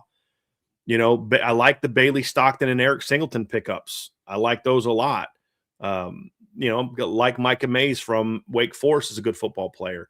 You got Luke Herring from Georgia Tech, another kid that you coached, the offensive coordinator coach. So they did some good things in the portal, Trev. I think they're another class that we could talk about as maybe being an honorable mention, good quality class that could help them rebuild. And that's honestly why I considered putting Florida as my top 25 team. If you'll remember, the original list that I sent you yesterday had Florida in the top 25. because I do think they had a really good portal class. I think you could put them right in that group with Kentucky and Auburn, and I think they added more impact players even arguably than Kentucky. But I think the guys for Kentucky are more bigger upgrades over what they had than maybe what the impact players at Florida are replacing guys who were already pretty good, just they weren't coached well. The guys at Kentucky are replacing guys who weren't very good or are gone. And that's why I went with Kentucky over Florida. But if you're just going to rank the top 10 players for Kentucky and the top 10 players for Florida, I think top 10 players for Florida are better. And so that's why this wasn't a pure ranking. This was about how it impacts your roster. I think Florida's a team that could be good, could end up it, but for them, it all is going to depend on Aaron Philo. You know, like how does he end up being? He's shown flashes. There's a lot of people at Georgia Tech that they were not happy to see him leave. He was buried behind Haynes King, who was very good. But there's a lot of people that like Aaron Philo. I mean, and remember when Haynes King was banged up last year, him and Aaron Philo were kind of rotating. And Aaron Philo played a lot in the upset over Miami last year. And he also passed for 265 in the win over NC State when Haynes King was out, ran for 57 yards and had a touchdown as well. So he was they're going to be their future at quarterback. And that's why they had to go get, other guys to replace him out of the portal. But they like him a lot, but he's inexperienced. And we don't really know how he'll be as a full-time starter in the SEC, but there's some talent there. How good he is going to determine just how good this class is going to be for Florida. Agreed. He started against Notre Dame in 2024 as well because Haynes King was banged up. No, they went with the other kid. There's a lot of Georgia Tech people that said they should have gone with Philo. The kid that I'm trying to remember the kid's name that played for them. They should have gone with Aaron Philo against Notre Dame, but they went with give me a second. It was Zach Pyron. The P, also the P, and I didn't understand that move. That was a interesting head scratcher. Yeah, Philo and Pyron, I get it, similar names, but yeah, he didn't start that game. That was Pyron. Well, scratch that from the record. It wasn't, but he has played meaningful minutes for Georgia Tech before in the past. Should have played against Notre Dame. Well, let's switch over to the ACC then, Brian. And one of the first teams that we're going to talk about here are the Miami Hurricanes. And they're a team that we both have ranked in our preseason top 10. As of right now on FanDuel, they have the 7th best odds to win the national championship this year. And we believe that their portal class is going to play a factor in them making another run potentially to the ship. It's going to be very interesting to see what they do this year. Well, Miami was in a bit, they weren't quite like Notre Dame in regards to the lower numbers. They're pretty close. I mean, so let's see, 1, 2, 3, 4, 5, 8, 10. They only brought in 12 kids. Now, I know there's a couple other guys that they're looking to get, and one knock on them is they did want to tackle and missed out. That was the one big kind of black eye, but Miami was not in a position because they've done a lot of good high school recruiting. That's what I like about what Cristobal's done is, yes, he's gone out and lived in the portal the last couple of years, but while doing so, has also gone out and brought in good high school recruiting classes and has gotten to the point where it was clear that Miami didn't want to continue living in the portal, that it was basically kind of how Notre Dame is doing it. It was meant to be get us by until we get there. And their last their 26 class ranked in the top 10, according to 247 Sports. They were 14th the year before that. And then their 24 class was 4th. In the country. And, that class is getting ready to have a big impact on their depth chart. It's Justin Scott, Marquise Lightfoot, Armando Blunt, Elijah Lofton. There's a lot of players from that class that they're going to be counting on this season. OJ Frederick is a part of that class. So there's a lot of guys from that class that they're counting on being impactful players. And it's that high school recruiting is why they haven't needed the numbers. So they were in a position where we don't need 30 guys. We need 10 to 13, 14, but we need impact players. So they went out and got Darian Mensah, who's an impact player. They went out and got Cooper Barcotti. Now, they lost some guys from the portal. They needed to go out there and continue to reload their receiving core, and has, in my opinion, one of the 3 or 4 best receiving classes out there, if not the best. It's arguably the best. Getting Cooper Barcotti last minute from Duke. He was a 1,000-yard receiver last year. Getting Cam Vaughn from West Virginia, good, solid player last year. Getting Vandrevius Jacobs from South Carolina, he was a 548-yard guy on only 32 catches last year. And then you're bringing in some good high school players. But look, you lost Keelan Marion and C.J. Daniels to the NFL. They're graduates, right? JoJo Trader left. Ray Joseph left. Nye Carr left.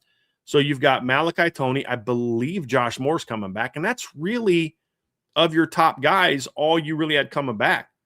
I would argue that just from a talent standpoint, Miami's going to be better at receiver next year than they were this year. Agreed. I would argue that Cooper Barcotti, Cam Vaughn, and Vandrevius Jacobs are better than Keelan Marion, C.J. Daniels, and JoJo Trader. I would argue that like strongly.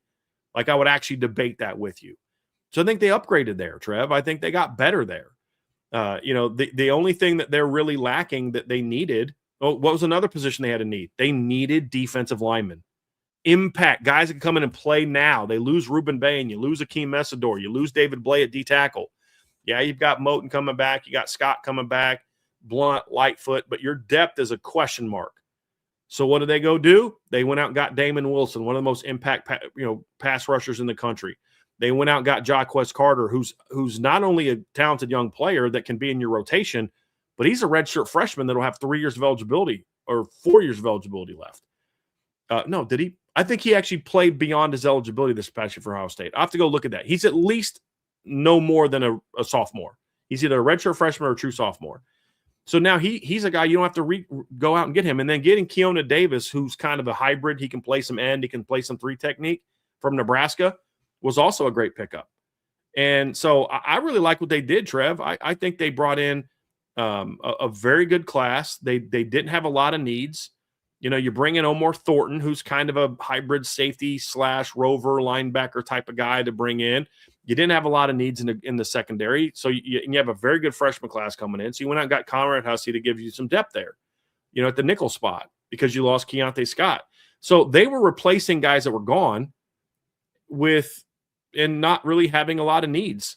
And so they were able to get a guy here, a guy there. The only position that I think they fell short in the portal was offensive line. It's obvious they wanted to tackle. They made a very hard run at Jordan Seaton. There were other guys that they missed out on. They brought in Jamal Merriweather from Georgia. He hasn't played a whole lot. That's a risky move. So that's the only area they missed on. Outside of that, I think they had a very good portal class for Miami. Very impactful. Very impactful. Yeah, absolutely. And it checks a lot of the boxes that we've been looking at. Does it fill the need? Do you bring in impact talent? Do you bring in players for depth and players that can play right away? I like what Miami did in the portal. Very similar to how we also like what Louisville did in the portal. They're the other ACC team that we wanted to talk about as well. We have 4 total, but Louisville is kind of next up on that list. And they were a team that I talked about yesterday. Again, 2 teams that Brian and I both had ranked in our way too early top 25s. But and it's not just for the pickup of Lincoln Kindhold's in the portal. One thing that we talked about before the show, Brian, was sometimes success in the portal is also getting players to withdraw their name from the portal as well. Oh, yeah. There was no bigger pickup for Louisville than keeping Isaac Brown, bro. 100%. 100%. He was ranked in our preseason top 5 running backs going into 2025. I have a strong feeling he's going to be back there for me again in 2026, going into 2026. But talk about portal wins. One of them is keeping one of the best running backs, if not the best running back in the ACC, on your roster. That was huge. Now, hopefully they'll use him correctly this year. That would be nice. I do not think they did a good job of using their talented backfield last year. Louisville's an interesting team, Trevor. I would really like it if Louisville would stop relying on the portal as much as they are. That's my one, and everybody knows I'm a big Jeff Brom guy, but I think he relies too heavily on the portal. Well, they can't get top recruits. That's fine. Go do what Louisville used to do. Go find those underrated 3-star kids with upside from Florida and Georgia and Louisiana and Kentucky and Tennessee and Ohio. And then each year have some targets where eventually you're getting smaller and smaller portal classes, and that's not really what they're doing. They're completely rebuilding their roster every year in the portal, and I just don't know how sustainable that is. Having said that, they did a pretty good job of that this offseason. You needed a new quarterback. You have a kid that's got far less experience than the kid you lost, but I'd trust him more than Miller Moss, honestly. There's some questions there about depth. Yeah, you didn't really need a running back in the portal. You have Isaac Brown and Kewan Brown coming back, but they still went out and got Marquise Davis from Missouri, who gives them a big, kind of a more physical presence at running back. You had to completely revamp your receiving corps. Chris Bell gone, Colin Lacey gone, Takari Collins gone, Antonio Meeks gone. But there's another guy that they convinced to come back too. Getting Trayshawn Hurry to come out of the portal also was a big win for Louisville, because he gives them a guy with experience that knows the system, that has a little bit of a bigger body. That was also a portal win. I would argue they're going to be just as good at receiver this year as they were last year, if not as good, just a touch below. Love the Trey Richardson pickup from Vanderbilt. Just go ask Iowa how hard he is to cover. You know what I mean, Trev? Like, if you didn't know how good he was, like, look, man, I know that they're playing a pretty good Iowa team. This is what this kid did in the last 4 games of the year. 3 catches for 124 yards against Auburn, 6 for 159 and 3 touchdowns against Kentucky, 6 for 75 and a tutty against Tennessee. And then against one of the best defenses in the country, against Iowa, went out and had 6 catches for 127 yards and a touchdown. And that was not with a lot of guys from Iowa sitting out. He's a dude. And I like the slot kid they got out of, from Florida State. Luane McCoy is a good player. Jackson Voss, a really nice pickup. It's a very underrated pickup. Gives them a bigger bodied kid. Transfer. There was a kid that was supposed to visit Notre Dame at tight end, Brody Foley from Tulsa, used to be at Indiana. I didn't want Notre Dame to get him, and it's not because he's not a good player, Trevor. It's just I didn't think they had a need at tight end. Notre Dame canceled that visit. He goes to Louisville. It's a good pickup for Louisville, who likes to throw to their tight end. Defensively, I think they had a good portal class. They got the Smith brothers to transfer in, Jacob and Jared Smith. Notre Dame fans remember them. Notre Dame recruited them. You got Tommy Zeismer to come in from Eastern Kentucky. Tyler Thompson was a really good pickup, in my opinion, from North Carolina. They needed that because they've only got really 2 regulars coming back. Clev Lubin and A.J. Green are like the only D linemen coming back. They are pretty good at linebacker coming back. You've got Antonio Watts comes back, T.J. Capers come back, Stanquan Clark comes back, and you've got a solid high school class coming in, which I like. But then you look at their secondary, same story. Everybody but Tayon Holloway, I believe, is gone. So you had to completely rebuild to the secondary, and they did well. Now, what I like that they did here, Trev, and where I'll give them a lot of credit, where I like what Louisville did this year, is here's the eligibility remaining for a lot of their top portal players. Quarterback, 2 years. Running back, 4 years, 3 years. Wide receiver, 2, 2, 3. Tight end, Brody Foley's out of eligibility. Defensive line, all but 1 player has at least 2 years of eligibility remaining. No portal linebackers. And then the secondary, 4 of their 6 secondary players have eligibility remaining. And one of the guys that doesn't is Ben Perry, who never should have left Louisville in the first place. You know what I mean? Like, sometimes grass isn't always greener. And so I do like that. They brought, and then another 1-year player is the Cone Intringer kid from Iowa, who's an impact player, in my opinion. Getting him in, it's only for 1 year, but he's an impact player. So I do like that. Here's the big question mark that I have. I don't love their portal class on the offensive line. It's a boomer bust deal. Look, you got the Daugherty kid from Boston College, who was a nice player for them, but their line was a mess. You got Johnny Brown, who I think came in from Georgia Southern. Evan Wibberly they got from Kentucky. He had transferred into Kentucky. He didn't even start for Kentucky last year, and you're hoping that he can come in and start for you on the offensive line. A team that you beat 41-0, you're hoping you can get one of their backup offensive linemen to come play for you and start for you. That's a big red concern for me. That ultimately is going to determine how good Louisville's going to be this year. So they did very well in the portal. I just wish Louisville would stop having to constantly live in the portal the way that they are. You're Jeff Brom, dude. Go find a high school quarterback. You know what I mean? Like, it is a little frustrating. I am curious how Louisville fans feel about that, but I don't think Louisville has to. Louisville's a program that's always going to need to go to the portal more than a Notre Dame, more than a Miami and a Georgia. They just are, because they're going to get rated more than other people. It's just the reality of the situation, but I don't think they need to major in it to the degree that they are. You know what I'm saying? I love that Anthony Easton, who's a Louisville fan, just said it. We ain't rich, but we ain't poor either. And that's my whole point. you're going to always have to live in the portal more than Georgia, Ohio State, Notre Dame. But you don't have to act like you're, a G5 team either, where you're losing your whole roster every year. Like, there's no need for that. I think they need to find that balance. And he's too good of a coach not to, especially at quarterback. There's no reason that Jeff Brom in year 3 at Louisville should be having to go to the portal again for a quarterback who's never started a game. Agreed completely. I mean, because of the amount of eligibility left in Louisville's transfer portal class this season, if managed and developed well, this could be that bridging the gap class that makes them more balanced. Hope so. Knowing that they have transfer portal players that have multiple years of eligibility. Ideally, in the 27 class, you focus more on high school recruiting, but it's one of those believe it when you see it type things. I'm with you. Yep. I'm with you completely. Yeah. And again, they're not in a state that's devoid of talent either. So like their overall rank, their overall high school class was 31st this year. That's not bad.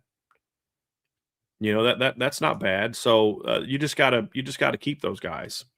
That's going to be the big thing for Louisville. I think that's what it ranked. Hold on a second. Let me find this Louisville class. No, it's 46th. This is the 26th class. 46th. They brought in 21 commits. So I wonder if that ranking also included the portal class. The 31st was also the portal class.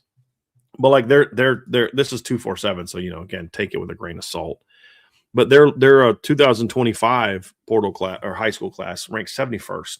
Only had 16 commits. That's inexcusable for Louisville. Having said all that, this is a really good portal class. If you're going to live and die by the portal, you better bring in a good portal class, and this is a really good portal class, in my opinion. And it's a portal class with a lot of 2 and 3 years of eligibility players left. That's the other thing. I want to see teams like Louisville bringing in more of those 3 and 4 years of eligibility guys that maybe they missed out on at the high school level. I would major in that more so than I would going out and getting a bunch of guys with only 1 or 2 years left. That would make a lot of sense to me.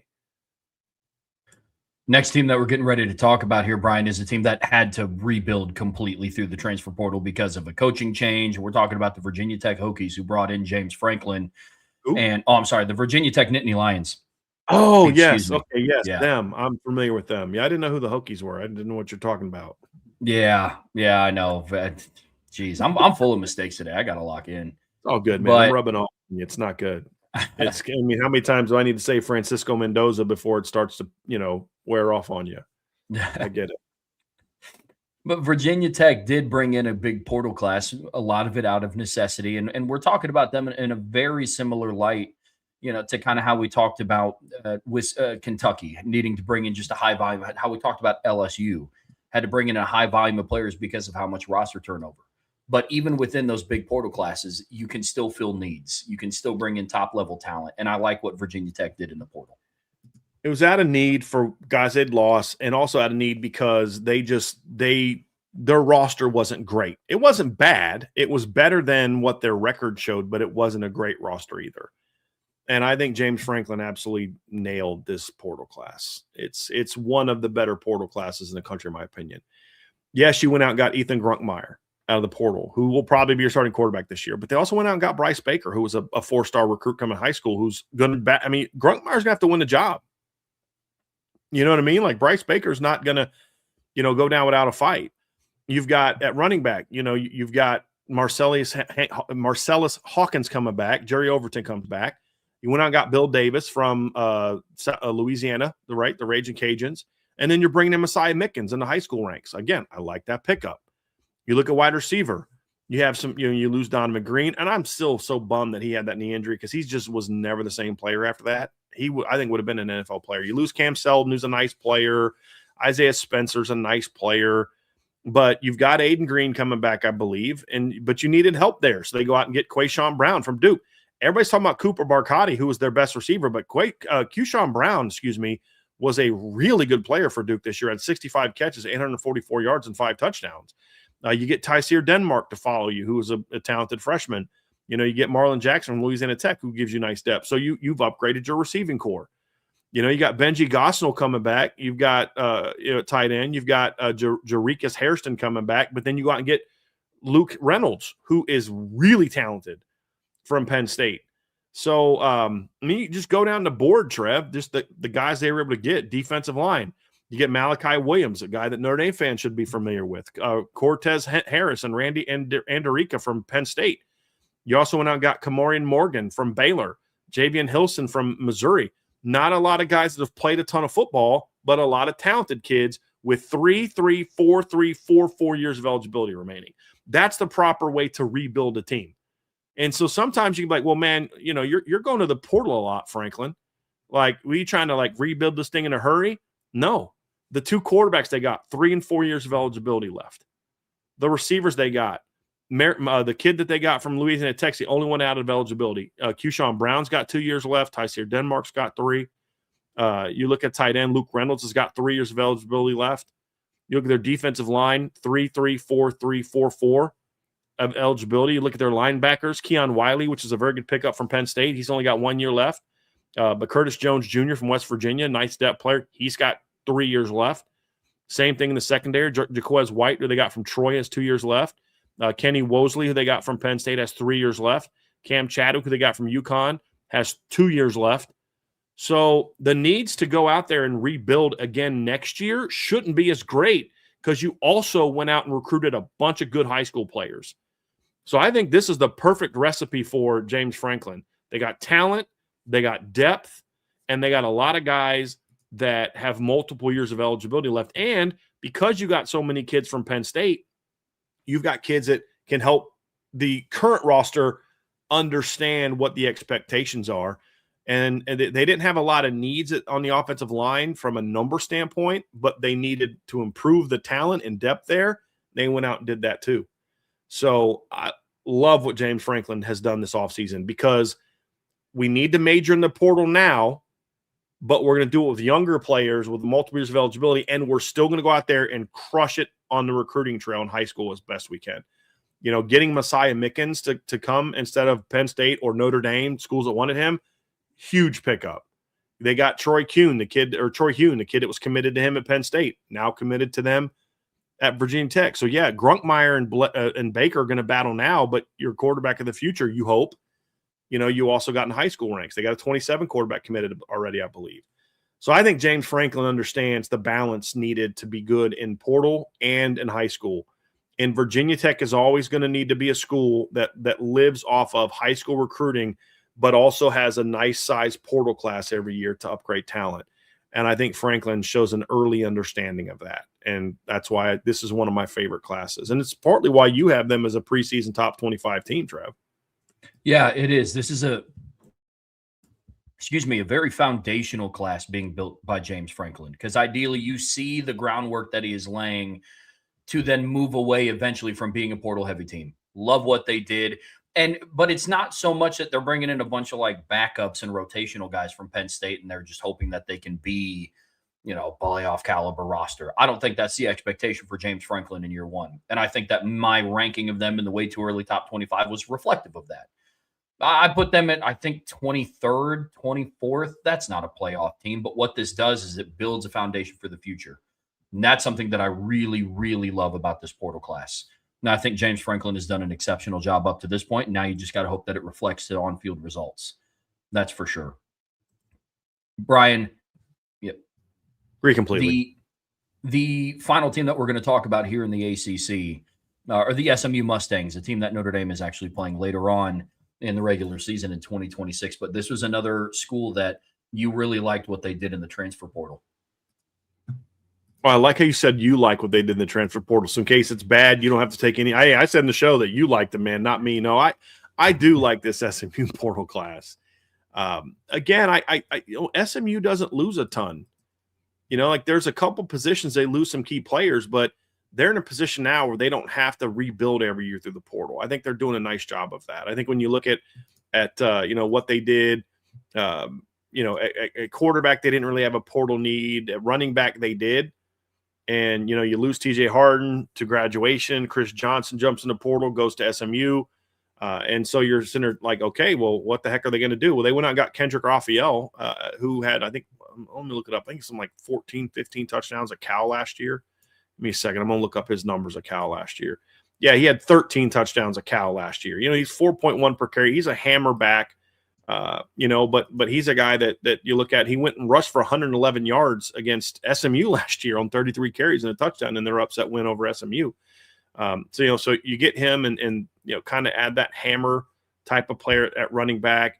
Out of the portal, they went and got Yannick Smith from East Carolina, who had 583 yards receiving last year. He's a good football player to go with Jalen Cooper, Ymir Knight. You got Jalen Hale from Alabama, who's a talented kid, on top of a really good incoming freshman class of wide receivers.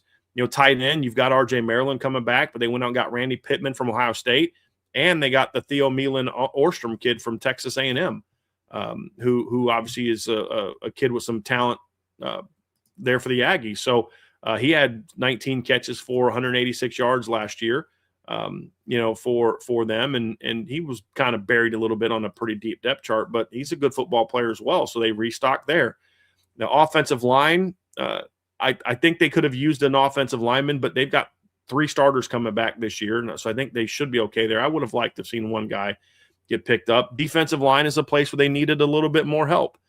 They lost some players. They went out and got Ira Singleton from South Florida, who's a good football player. They went and got Christian Davis from Louisiana Tech, a good football player.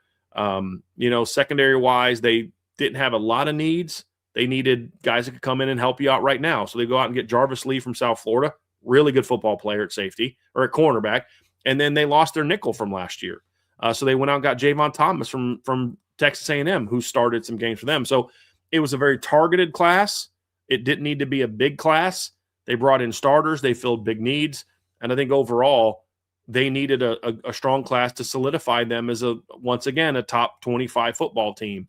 And I think they were able to do that. It's one of my favorite classes. You could argue that maybe there's some classes that are obviously going to rank higher because they brought in more players. But as far as like the impact, talent, finding needs, I think they did a very good job. And they got a couple very underrated pickups in this class. I think so too. I really like what they did at wide receiver. I think they went out and they got players that fit the system of what they want to do. I think pass game wise, I think their offense on top of Kevin Jennings taking another step is going to look a little bit more like what it did in 2024 than what it did in 2025. A lot of different ingredients going into that mix there, but I think what they did in the portal receiver is definitely going to help them. I'm with you. I do like what SMU did in the portal. I'm impressed with what they've done. Yeah, that's for sure. I mean, and there were some other decent classes, Trev, we were talking about, NC State, I know was a class that you liked. I think Florida State had a solid portal class. There were some other teams that did well. I think North Carolina had a solid portal class this year. Stanford even went out and got some portal players, Trev. I mean, they were even able to have some success in the portal, but Clemson didn't need a big portal class. They just needed to hit some targeted players, and they did that. Getting Elliott Washington to come in and play nickel. They got, I forget the name of the running back. I just said his name, the kid from SMU, Chris Johnson. They got from SMU at running back. They needed another veteran running back. They got that. I think Florida State had a really nice underrated portal class. I really do. I think they filled some depth needs. I don't think Florida State necessarily needed a lot of step in right now and start guys. I do think they upgraded. They got a good running back. Trey Wisner is a good running back. Ashton Daniels is perfect for Gus Malzahn's system. So I thought they had a nice portal class. I just don't think it's as good as some of the others. Georgia Tech didn't have a great class, but I'll tell you what, they might have had the best actual player in the portal. If Justice Haynes is healthy, that's going to be a great pickup for them, in my opinion. But so there were some good classes in the ACC, not a lot of great classes in the ACC, in my opinion. I think the classes in the ACC that won out were the ones that were able to do more targeted additions than it was necessarily the teams that rebuilt. But yeah, Stanford even had 6 portal pickups, including Davis Warren from Michigan. Bang. Yeah. And of course, in typical fashion, 2 of their pickups were Ivy League kids. They got a kid from Yale. It's a good football player, actually, and a kid from Harvard. So I just thought that was pretty funny. It's that's so Stanford. We're going to let you go get portal guys. All right, cool. Where are you getting your portal guys from? We're going to go to Stanford. We're going to go to Yale, and we're going to get those guys. Yeah. So, but the kid they got, the Nico Brown kid they got from Yale, Trev's a pretty good football player. He's a good receiver. But heck, when Stanford's getting 6 portal guys, I mean, Stanford only had 2 fewer guys than Notre Dame did. So that's crazy to think. That's crazy to think about. Yeah. Okay, But there we I would go. say I think the ACC and the Big 12 were at the bottom of which conferences helped themselves the most in the portal. I think the ACC probably got rated a little bit more than they helped themselves. Agreed. Well, let's talk a little bit then about the Big 12, Brian, and start talking about the Texas Tech Red Raiders. And they're a program that has obviously found a lot of success through the transfer portal, especially in 2025, made it to the playoffs, won the Big 12. But I love a lot of their pickups, even outside of the quarterback pickup, but Brendan Sorsby. Love that pickup from Cincinnati, but I love some of the pieces they surrounded him with. I've been very high on Kenny Johnson the last 2 seasons. Love the fit in that offense. I think he replaces Reggie Virgil very well within that offensive scheme. Defensively, like we talked about yesterday, he's not Jacob Rodriguez, but I like Austin Romaine, the kid they got from Kansas State. Very productive player. He was the leader of that defense. And then to go along with Roberts, their linebacking core, I don't think will overall take as big of a step back as what some may think due to losing Jacob Rodriguez. It's still taking a ding, but they went out and I believe they added the Mateen kid. Not going to even try to pronounce his last name, from Wake Forest. Good football player. He is. Yeah. He is. So I like what Texas Tech did. I think that they are – I know we're not ranking them 1 through 4, but I think Texas Tech probably had the best portal cycle in the Big 12 as well. That's how I look at them, but another successful cycle for Joey McGuire and the Red Raiders. I think it was between them and Arizona State for me, and I would give Texas Tech the advantage, in my opinion. And I like their quarterback more. Sorsby's obviously the big gem. They're loaded at running back. They didn't have a need there. Losing Caleb Douglas and Reggie Virgil those are tough losses. They're both out of eligibility. Reggie Virgil's having a nice week at the Senior Bowl this week. Caleb Douglas was their leading receiver. We remember Reggie Virgil prepping for Miami of Ohio 2 years ago, Trev, talking about, like, this kid's legit. This is a big, tall kid that's legit. What do? They not only get Kenny Johnson, who you like, who's a good football player, had 695 yards receiving last year. They also went and got Malcolm Simmons from Auburn, who's another young, talented player. 457 yards last year on 25 catches on a terrible offense. They got Dante Lee from Liberty, who had almost 600 yards receiving last year. So they went out and got some good football players there. Offensive line wise, they have I think 3 starters coming back, plus Felix Ojo coming in, who's a 5-star high school recruit. But you needed your interior is a question mark. So what do? You go out and get Jordan Church from Louisville, who also has 2 years of eligibility left. So defensive line is going to be the interesting one, Trevor, because that's the position where I don't know that what you added is as good as what you lost. The question is it good enough? Because I think the offense will be better this year. The defense isn't as good as it was last year. Will it be good enough to still be good? Losing David Bailey, Romello Height's killing it at the Senior Bowl this year. And you replace him with Adam Trick, who's a good football player, as an edge rusher for Miami of Ohio. Is he the David Bailey caliber, Romello Height caliber? We're going to find out, right? I don't think that he is, but we're going to find out. You went out and got some good, some bigger guys. Trey White from San Diego State's a good football player. He had 8 sacks last year in that league. Bryce Butler's a good rotation player from Washington. You got the Mateen Ibarik Agba from Wake Forest. Who's a good football player. Jamon Mathis from Kent State's a good football player. So, they went out and got a lot of good players to where it's not like if Mateen is the guy, you're good. If not, you're in trouble. They went out and got multiple players at those positions. And like you said, I love the Austin Romaine pickup. Love it. Secondary, they didn't do as much. They lost Cole Wisniewski. Outside of that, they had a lot coming back, so they didn't go there. They brought in one portal player from there. But then also what you're seeing is them also trying to go the high school route. You've got Donovan Webb. They got a couple 4-star DBs last year. They went out and they're also buying top high school players. Felix Oji was a 5-star offensive tackle.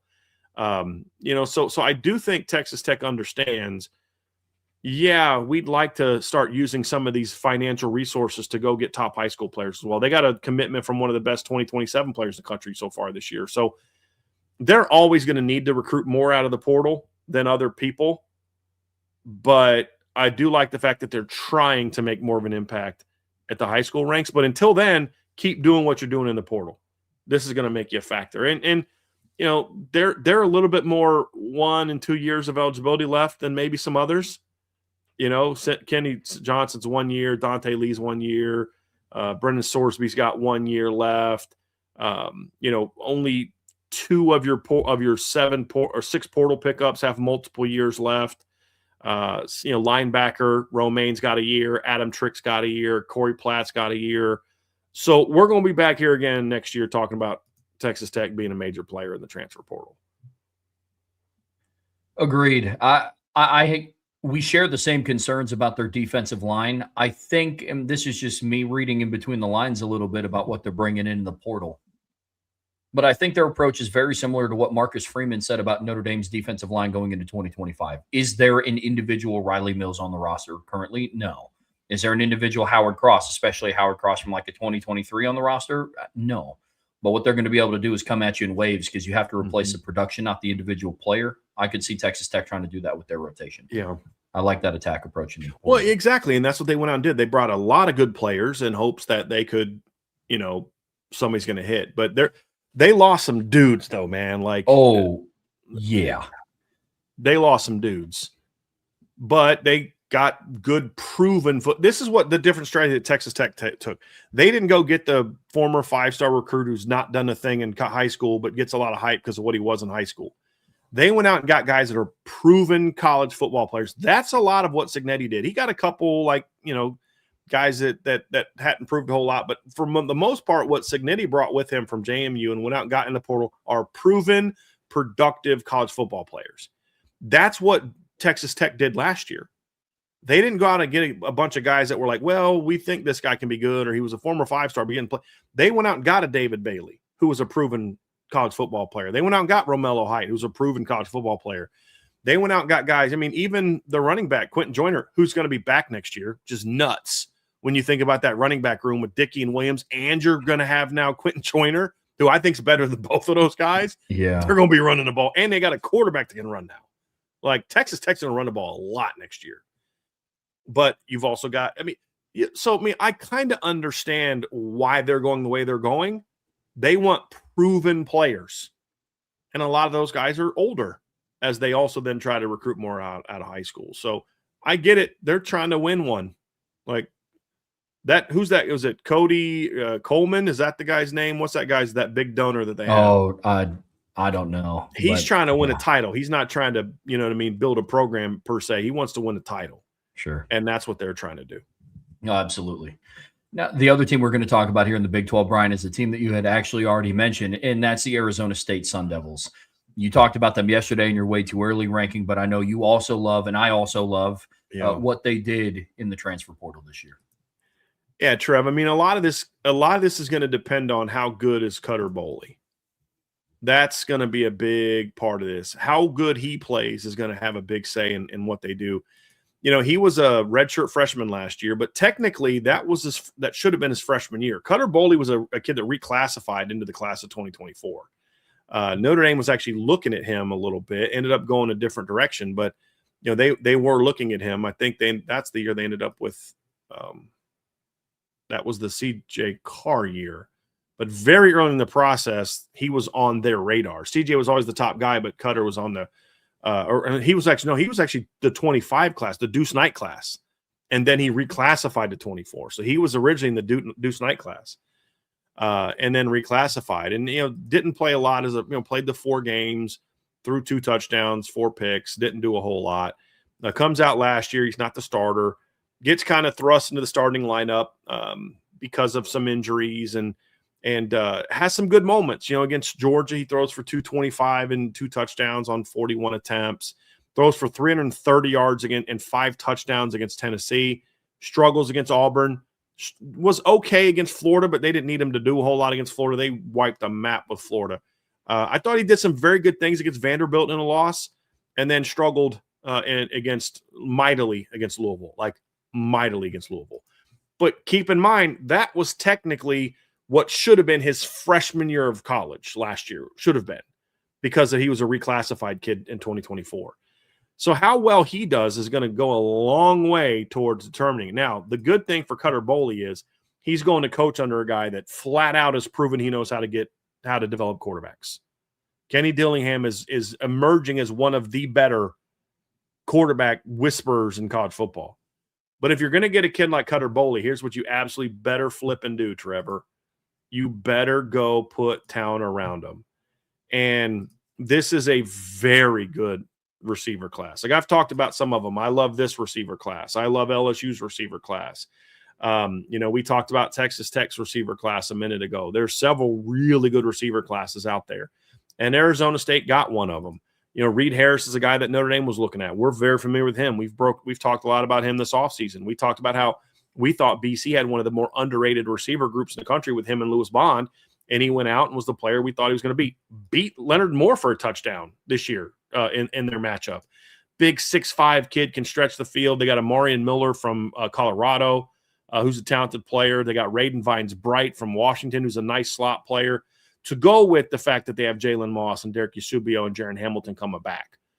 So you're going to have a new quarterback, but he's going to have weapons, and that's what you want to do. You got Christian Ingram from the portal, at tight end. Their offensive line returns 4 of 5 starters.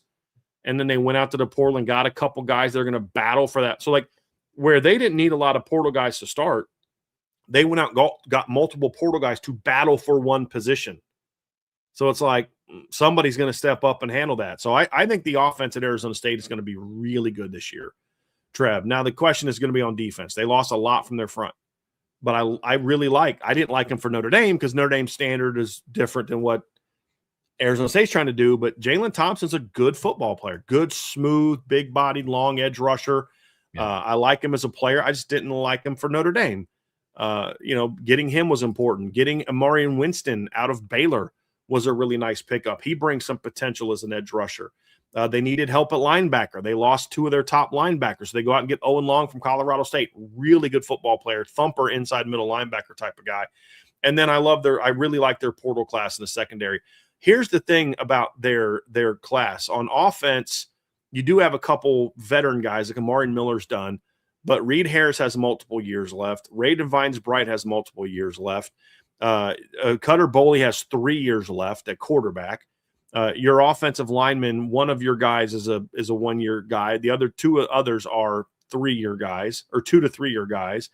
Amarian Winston's the only D lineman that they got that's out of eligibility. Owen Long has 2 years left. Ramir Davis, who they got from I think Northern Arizona, let me see where to get him from. Yeah, Northern Arizona. He's got 2 years left. He's a nice depth player. And then all but one of their DBs, Lyric Rawls from Kansas, has got multiple years left. So I like the fact that I really like this class. Met their needs, landed some impact players.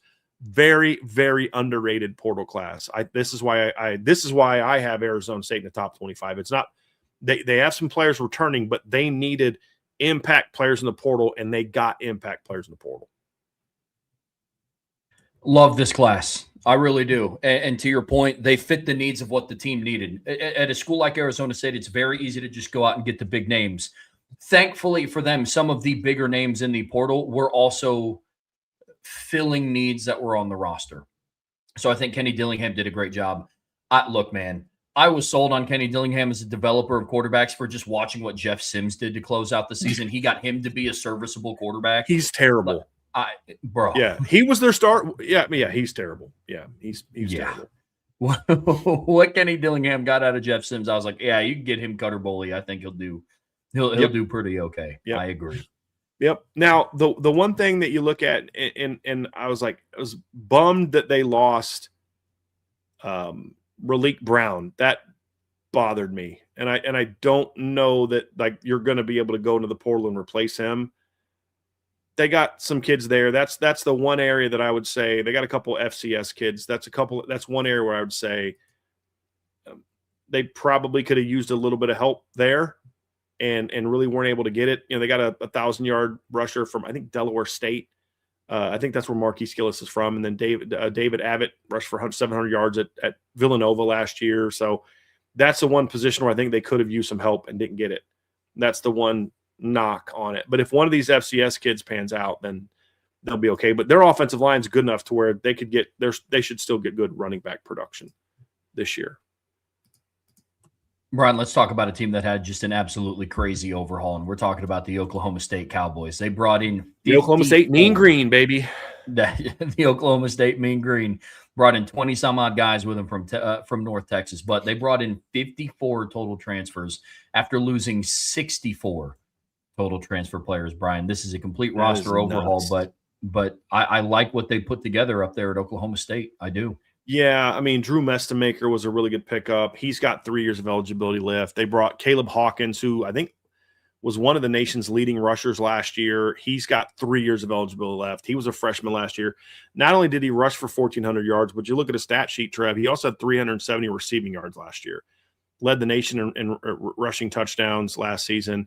They brought in 6 wide receivers from the portal. All but 2 of them have multiple years left. Wyatt Young was the crown jewel of that class. He came with it from North Texas. He's got 2 years left. Tight end, that Donovan Green from LSU, he's a depth player. He's got 1 year left. That's a position they really didn't get a whole lot of older players. Half their 6-man offensive line, actually 7-man offensive line class, half of those guys are multiple year guys. So I think they did have a nice balance of bringing in some younger guys, but on defense especially, they brought in a lot of older portal players on defense because I think they knew that's the side of the ball that needs the most. You got to be able to help us right now. I don't even they've got maybe 7 or 8 guys coming back on defense. Maybe 10. Yeah. Maybe 10, maybe. That actually can play. And so you needed to completely overhaul your defense, and they brought in a ton of guys on defense. So, yeah, they had a heck of a class, Trev. How that's going to impact their season, I have no idea. Because North Texas was a great story last year, but that roster is not going to hold up at the Power 5 level. You know what I mean? But he brought some of the best players from there, just like Kurt Cignetti did. That's what he's trying to do. Him and Chesney both said, hey, we're going to follow the Kurt Cignetti model. Bring all my best players from the school I left and then go get some other players. And, we're going to see if it works. But, man, it almost feels gross evaluating this class because it's like, dude, we're talking about 100 players went from one direction or another on one team that either went out or are coming in. That's super gross. In the last 2 years, Oklahoma State has just had 92 departures from the transfer portal in 2 years. That's so gross. That's so rough. This is just not how it's supposed to be. It just really isn't. Nope. It's unfortunate, but that's where we're at. It is. That's where we're at. But it is good on offense. They did bring in a lot of guys that can be in the system for a couple of years, and that's going to be smart. And they brought in depth players as well. They brought in guys that can be backups, and they needed that. But like running back, I don't think they bring back a single guy from their running back room. Nope. I think they're all gone. It's just the most insane thing ever. And it's not good for the sport. It's not good for young people. But, hey, Eric Moore's going to make the most of it. Gets to completely remake that roster. The final team that we're going to talk about here, Brian, in the Big 12 is the Houston Cougars, a team that you and I are both high on to relative degrees.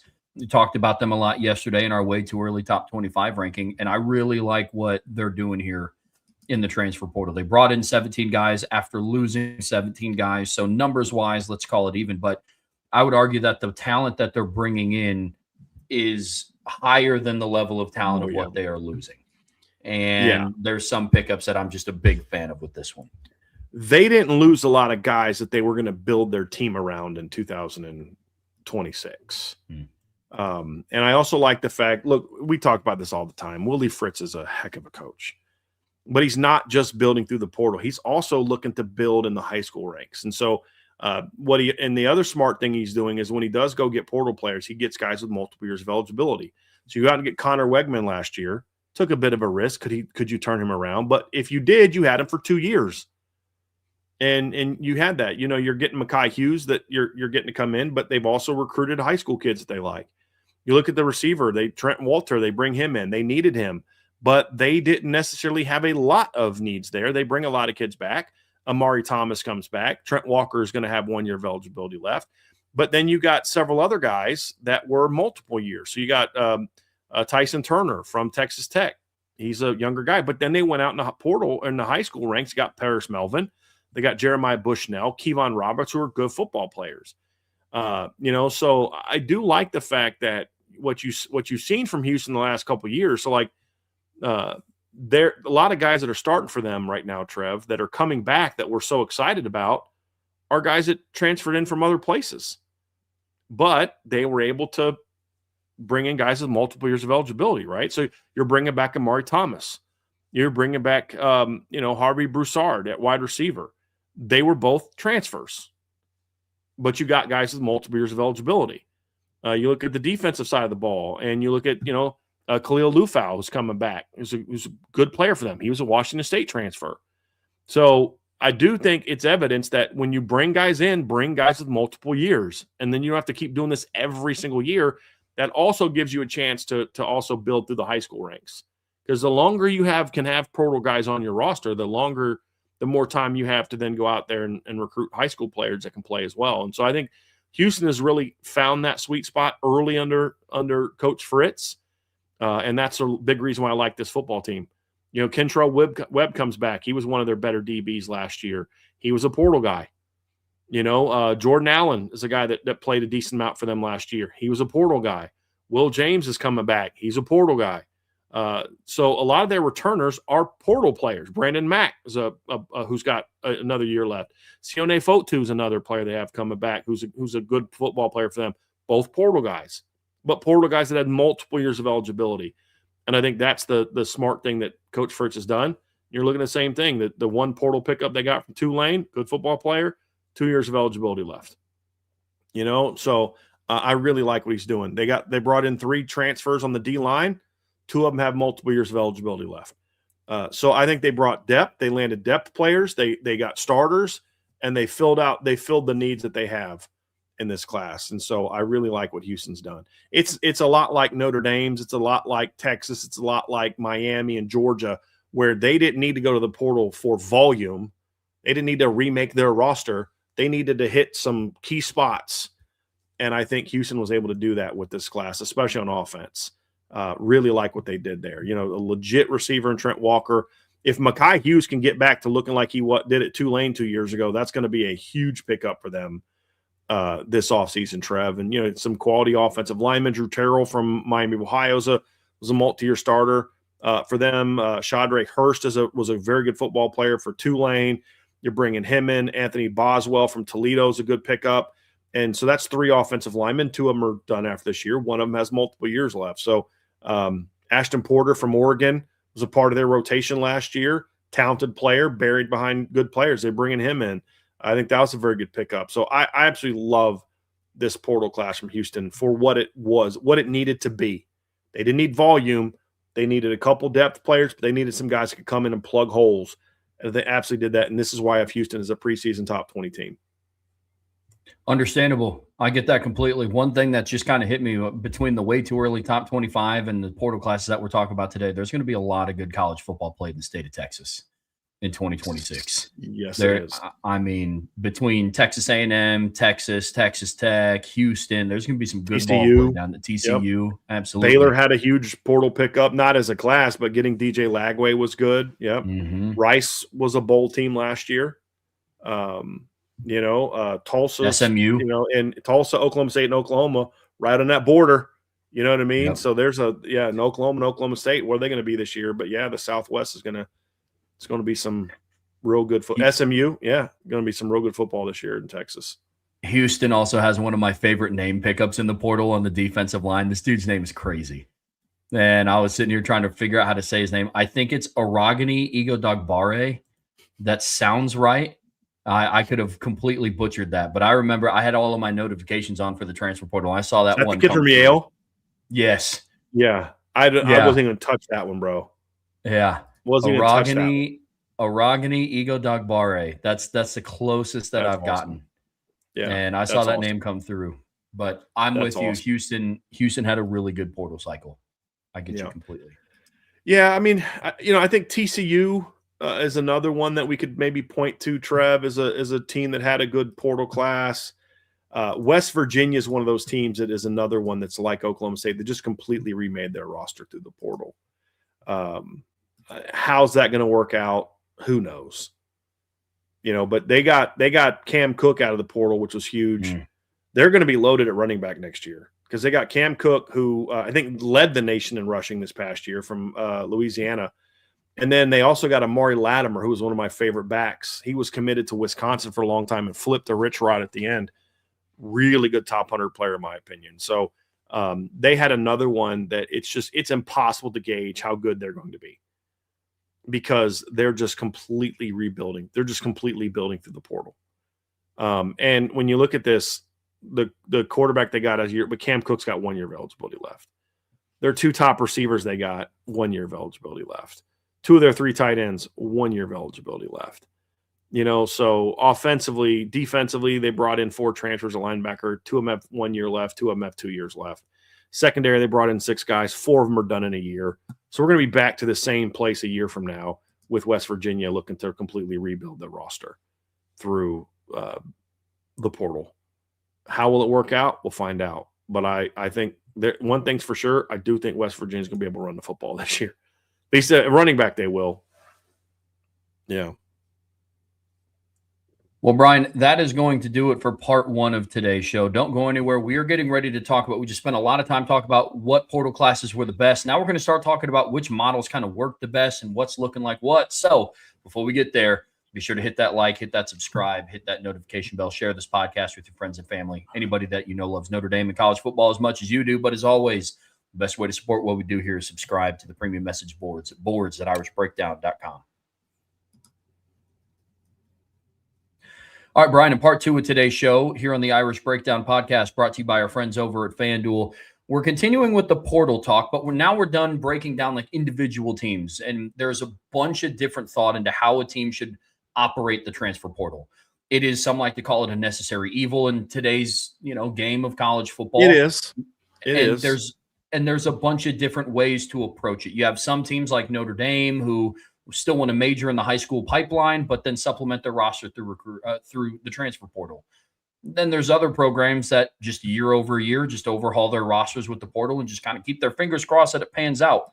It kind of begs the question, which is the best? Yeah. What is the best way to succeed? And that's where we kind of start this conversation. Well, and we're going to kind of combine 2 topics here because the other topic is the other part of this topic is how important 2026 is going to be towards setting a precedent. Because if you look at the first 2 years where the portal was just really bonkers, that'd be last year, so going into 2024 and then going into 2025.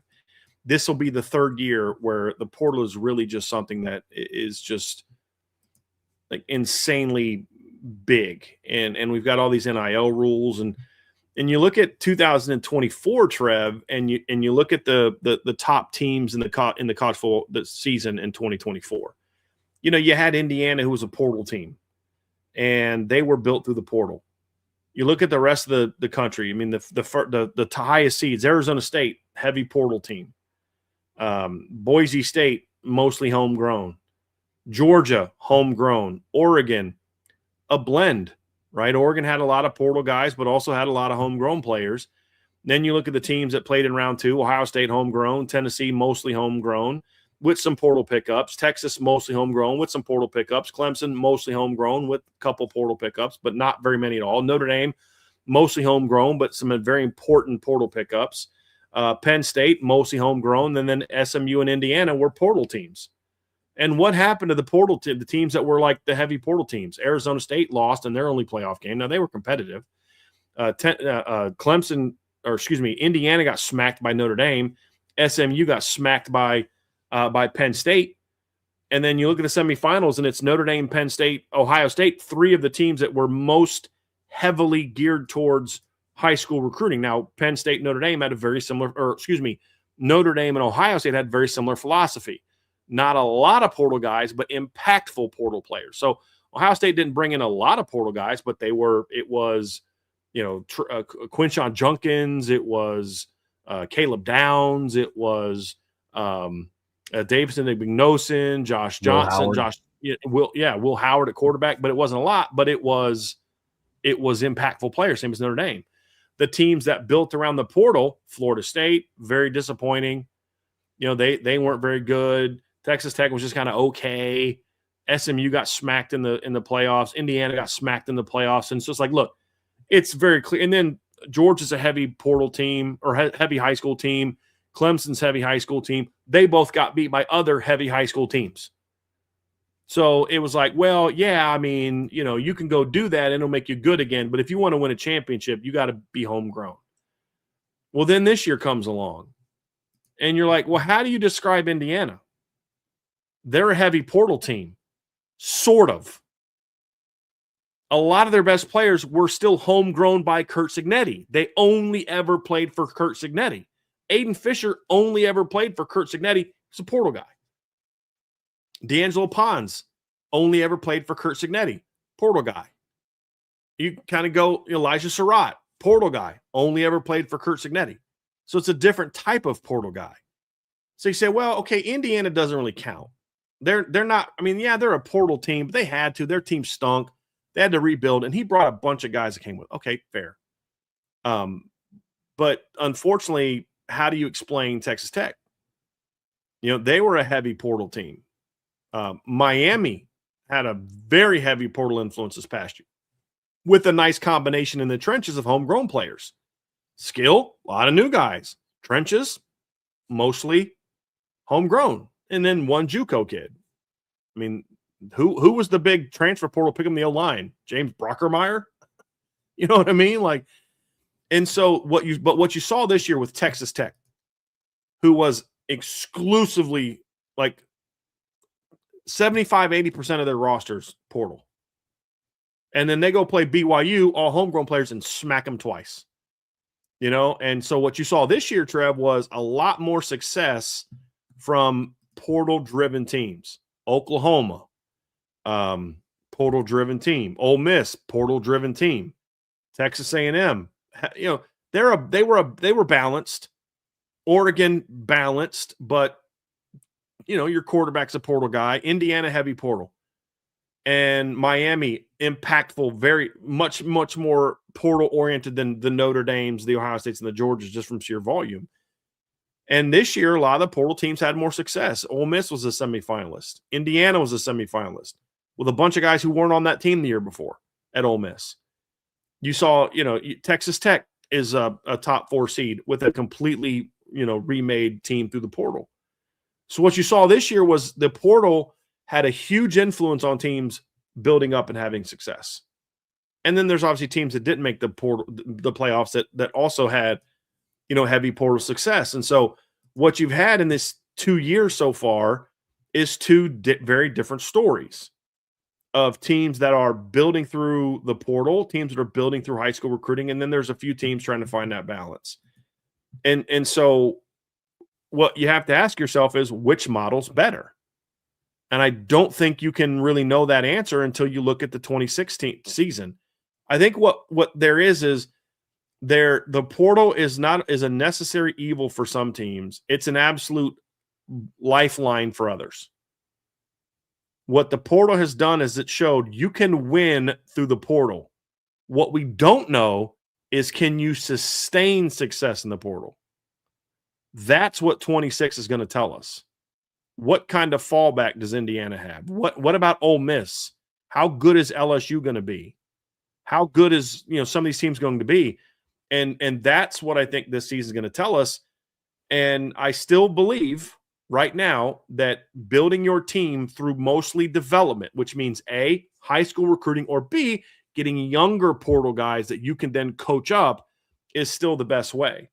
But if this season goes to where a bunch of the portal teams, if the playoff is like Texas Tech and, LSU goes out and wins the SEC and Texas Tech wins the Big 12 and Louisville goes out and wins the ACC, et cetera, then all of a sudden now there's this story like, no, actually the best teams are now going into the portal. And I think that's going to even change what we're seeing now and make it even worse. On the flip side, what if this season is dominated by Notre Dame? and Texas and Ohio State and Georgia, teams like that are still primarily homegrown with some, key players here and there in the portal. What if they dominate college football this year? What does that say to the rest of the blue bloods?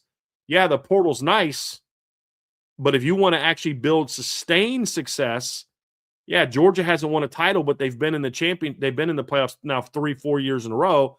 Yeah, Notre Dame's only won one title the last 3 years. But hey, they've built through the high school ranks. Yeah, Ohio State only won the one title in 3 years, but they've been in the playoffs 3 years in a row. You know what I mean? And hey, look at Indiana. They're transitioning into high school recruiting and they're not missing a beat. Does that change the model for the Blue Bloods? That's what I'm very curious about. Can you sustain this level of success? Can Texas Tech go out and repeat what they did last year with a remade roster? I think those are questions that we are going to ask ourselves, because you're seeing some of the big portal teams from 2 years ago are not now. USC. Give Chad Bowden and Lincoln Riley a lot of credit. Why did we not even mention USC at all during that conversation? They're not bringing in very many portal guys. Why? Because they chose to bring in 175 high school kids. And they went out and got a lot of portal kids in the past that have multiple years of eligibility left. Jaden Maeva, he's a portal guy. This is going to be year 3 at USC. Wayman Jordan, portal guy, year 2 at USC. And so you're seeing a lot of the blue bloods following that route, but I think that could change if this season we see, like, let's say USC struggles this year, but Penn State completely turns their team around and they roll. Or Wisconsin all of a sudden becomes very good. Or Texas Tech. That may say to USC, hey, this isn't the way to go. This is the way to go. The Notre Dame, Georgia, Ohio State route may work for those few teams, but if you want to win a championship, you got to follow the Texas Tech model. I think that's still, I think, an unknown on what model is truly best for long-term success. For 1 year at a time, of course Oklahoma State had to go to the portal. Of course certain teams have to go to the portal. But is that really the best way? It's like the Louisville debate. Is this really the best way for long, sustained success? That remains a giant question. Hey, Buck. Buck also has a lot of questions about the transfer portal. He does, dude, man. Don't sweat that. You know how many times Rita and Sadie have jumped up on my lap doing shows over the years, so you're all good, man. You're all good. Yeah, we love dogs here at Irish Breakdown. Very inquisitive about the portal. But this is a very fascinating conversation, though, Brian. It is, because I think now with how much the game is changing, I don't think it's even as simple as looking at teams as a whole. I think that teams now can have levels of sustained success strictly building through the transfer portal. What I mean by that is I think that there are teams like a Texas Tech potentially, and to your point, it's going to be very telling of what happens in 2026. But there's teams that are mainly portal driven that can make the playoffs year in and year out. But for teams like Notre Dame, for teams like Ohio State, the ultimate goal is winning a national title. And I think in order to do that, you have to have a good blend. When I say it's hard to look at teams as a whole, I'm talking about like all positions encompassing. I am a believer, and this may be unpopular. I think that there are some position groups that you can just supplement through the portal. Mm-hmm. I do.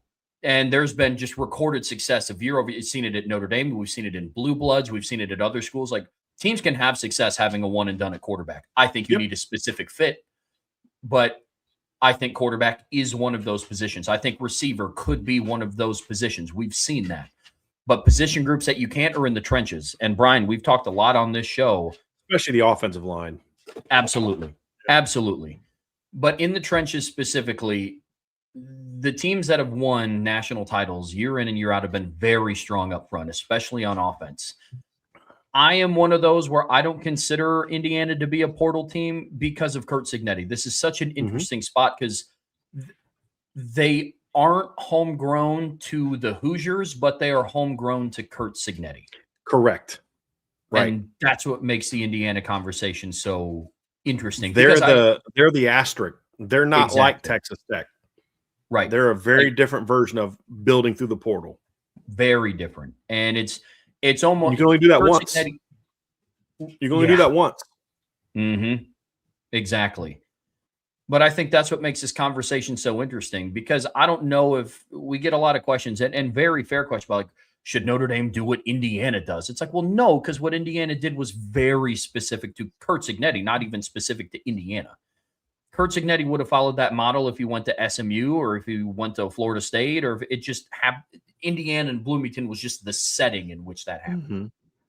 Mm-hmm. But building up a high school pipeline and developing your players, especially on the offensive line, is crucial to winning a championship. I think you could make the playoffs by getting 2 or 3 offensive linemen in the portal and starting them. I think you can. As long as you're not asking them to be your dudes. Right. Because we haven't seen that yet. Exactly. But that's you say Texas Tech, a team like Texas Tech can go to the playoffs every year. But my point is, I still think that's an unknown. Because Texas Tech made it last year, but can you do it consistently? That's a different conversation. And that part of that is like, well, do some teams care, or do some teams say, look, dude, if we make the playoffs twice every 7, 8, 9, 10 years, that's great for us financially. That's all we need. Oh, okay. But then you start talking about some of the money some of these schools are spending, like, dude, that may not be sustainable. One thing I've come to understand when the portal, Trevor, is I do think that quarterback has been more impactful than I thought it was going to be. But it's been with a certain type of quarterback, and you have to have a certain type of personnel around him. You know, Fernando Mendoza clearly showed that, and Will Howard, your last 2 national champions have been transfer quarterbacks. Prior to that, I don't think there had the last one and done transfer quarterback was probably it was Cam Newton in 2010. There had been other transfers, but they weren't one and dones. Jacob Coker won a title, but he had been with Florida State for a couple of years, or Alabama after transferring with Florida State. He'd been there a few years. Joe Burrow was a transfer, but he was a second-year starter at LSU. What Will Howard showed last year is that you can be a one and done. You can just come in, and then who'd they beat? Another quarterback who was a one and done. You look at the 2 teams that played for the championship last year, one and dones. So what you've seen is the last 2 years, the 2 teams that played for the championship were not only transfer quarterbacks, but all 4 quarterbacks were one and done quarterbacks. And that I would not have anticipated. But I think that what you're seeing with a lot of these guys is there's a level of a style of play, but also let's not act like Carson Beck carried that team the same way that Riley Leonard carried that team, or even that Will Howard had to carry his team the way that Riley Leonard had to carry his team. Fernando Mendoza did not have to carry Indiana. Yes, he won the Heisman. He got all the love, but that team was loaded. You know, like his numbers were a lot closer to Ian Book's than they were Joe Burrow's. You know what I'm saying? Way closer. And so I think that dynamic is very interesting. But he walked into a situation that was already established. Carson Beck walked into a situation that was relatively established. Will Howard walked into a situation that was established. And so what we haven't seen is the team that can kind of win a championship with a guy that is walking into a tougher situation. However, you look at what Diego Pavia did at Vanderbilt. They were terrible. He comes in with, Eli Stowers and some other guys, and all of a sudden, just like that, boom, they turn it around, and by year 2, they're winning. But he was a multi-year quarterback, because in year 1, they weren't that good in year 1. They needed that second year. So I think there's all this different type of data that shows, but that's, again, why I think 2026 could be a very interesting, telling year. Because let's talk about our top 25. Let's look at our top 10 teams. The number one team that we'll use my top 25 or my top 10, because we have the same 10. It's just different order, but we'll just use mine to make it less confusing. Number 1 team, Indiana, portal quarterback. Number 2 team, Notre Dame, high school kid. Number 3 team, Oregon, portal quarterback, but a guy that has spent all but 1 year at the school he's at, 3rd-year player at the school. So not your one and done. Number 4 team, or no, actually my number 3 team is Texas, high school kid. Oregon, I just mentioned. Ohio State, technically portal, but he literally transferred before his freshman year started in college. He's like Quinn Ewers. Yeah, Quinn Ewers was technically a transfer, but it was a senior year high school. He chose to go to Ohio State and play for a year. But Julian Sayin spent the spring at Alabama. Saban leaves, and then he goes to Ohio State. Never really played for Alabama. So I would argue that that's more of a evidence for high school recruiting than the other. Number 6, Georgia, high school kid. Number 7, Miami, 1-year transfer guy. Number 8, Oklahoma, 2-year transfer guy. Number 9, Texas Tech, 1-year guy. Number 10, BYU, high school guy. Number 11, Texas A&M, high school guy. SMU. Was Kevin Jennings a transfer? I don't know. I'm going to look that up real quick. I don't remember if he came in the class. Yeah, I don't remember if he came in the class before Preston Stone. Yeah, he was only been at SMU. He's been at SMU from 22 to now. Okay. So he's a college kid. So yeah, he would have only played. He committed to play for SMU out of high school. So high school kid, 13 USC transfer, but 3 years at the school. LSU, basically one and done. Alabama, depending on who the starter is, it could be a transfer, but it's going to be like Signetti. If it's Austin Mack, it's a transfer that followed the coach to the school. If it's Keelan Russell, it's a high school kid. So there's a nice blend there. But what there isn't a lot of are the 1-year quarterback guys in the top 15. If we see like let's say the Final Four this year is Notre Dame, Texas. Let's say Indiana gets knocked out because, again, I have them number 1 because they're the defending champs. If I was making a prediction for the Final Four, they would not be in it. My Final Four would be Notre Dame, Texas, Oregon, and either Ohio State or Georgia. That'd probably be my Final Four prediction. So that is a high school kid, whether Georgia or Ohio State, it's either a high school kid or a kid that has basically only been ever coached by Ohio State, and then a transfer who only spent 1 year at another school. He's been at now Oregon 3 years. Does that change the dynamic of what people are looking for? Because this is still a copycat league also to a certain degree. So that's why I think, Trevor, there are different ways to handle the portal that work. That's what we've learned the last 2 years. Because Florida State's no longer the cautionary tale of look what happens. Because now for every Florida State, I've got a Texas Tech. For every LSU failed last year with the portal, I can point to Indiana. I can point to Oregon. I can point to SMU. You know what I mean? Like there's enough success out there of teams who built a lot through the portal that I can say, yeah, you don't have to do it the way Dabo does it, because look how much Dabo's struggling not going to the portal.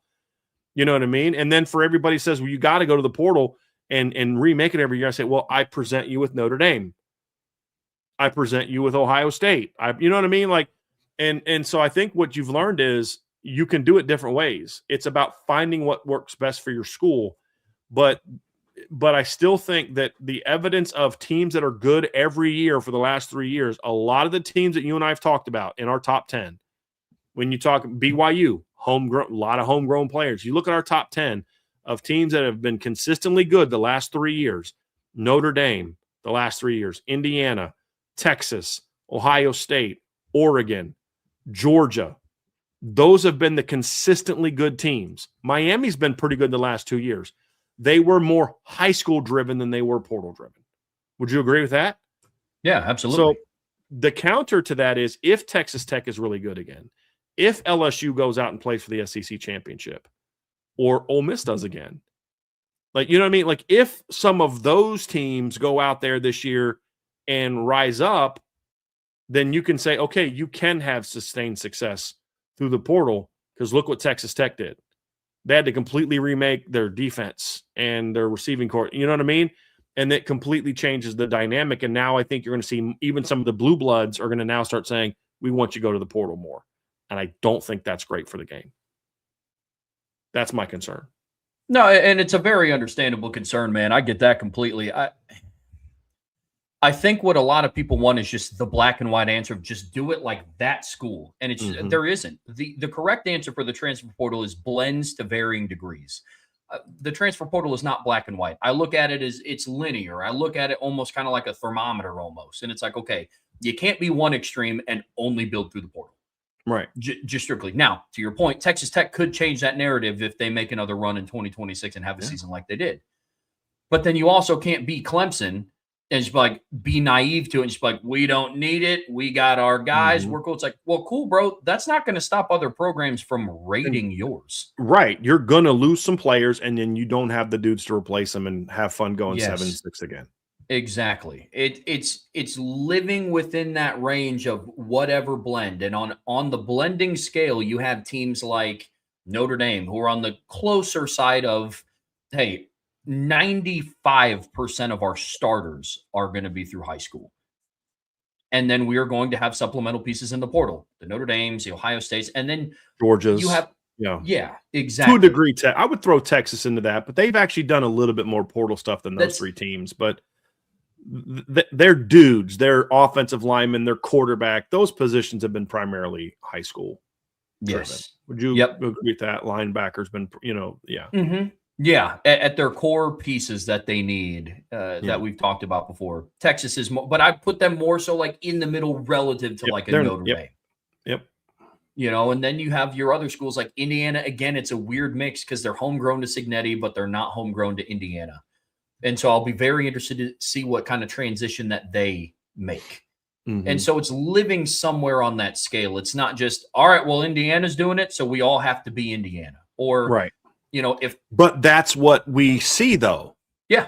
The fact, I don't think the fact that so many kids are going in the portal and teams are paying this much money for portal quarterbacks is just because. I think the fact that the last two national champions have had portal quarterbacks, 1-year guys, and the runners up have both had 1-year portal guys. I absolutely think that is giving people like, hey, if you go get a quarterback, look at the turnaround Utah had. Look at what Diego Pavia did for Vanderbilt. Look at what this guy did for this team. And there's a lot of teams that had turnarounds because of the portal quarterback that I think gives credence to that's the way to go.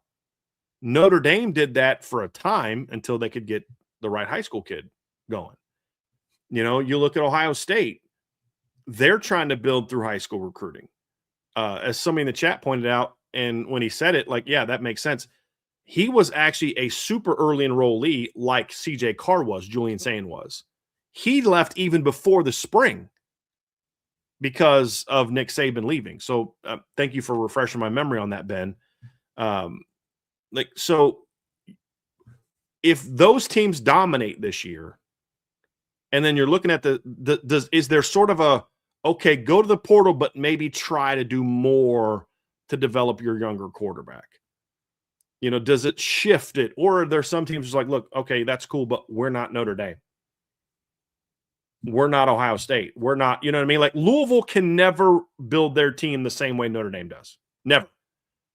Because as Anthony Eason, who's been in the chat for a while, Louisville fan, has said, yeah, they're not rich, but they're not poor either.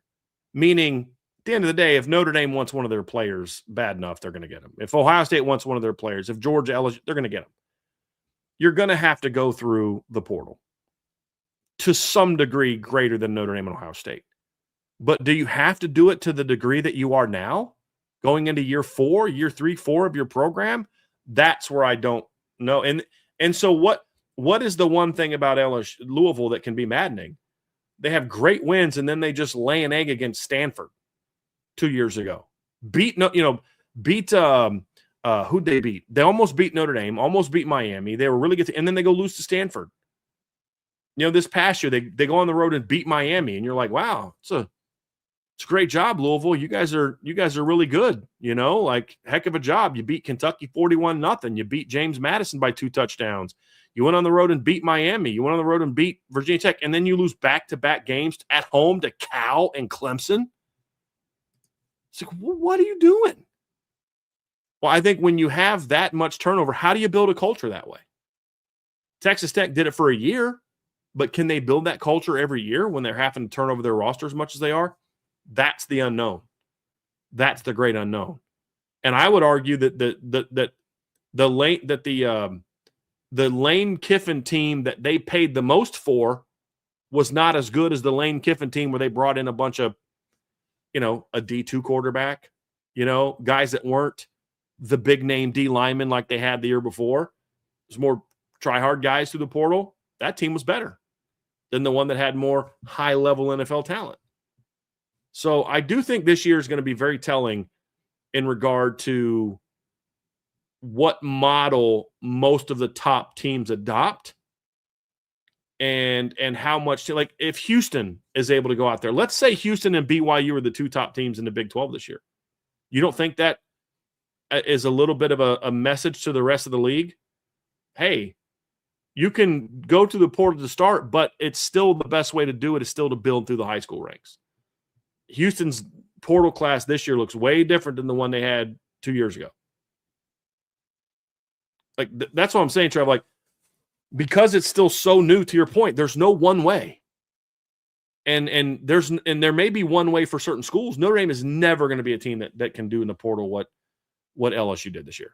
It'll never happen. Not if they want to be good. They won't be able to get enough guys into school.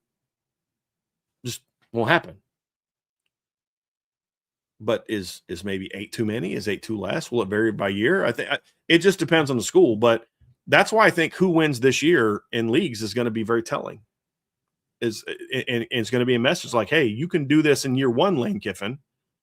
We'll help you to go to the portal in year one, but we expect you to start getting in them high schools here in Louisiana and in Florida and Georgia and Texas, and eventually go that way. Because at the end of the day, here's one thing that matters, a big deal in this, Trev. It is a lot cheaper to hang on to a kid you have than to go out there and get a kid you don't. Oh, DJ Carr is going to cost Notre Dame a lot less than what Darian Mintz is going to cost Miami. 100%.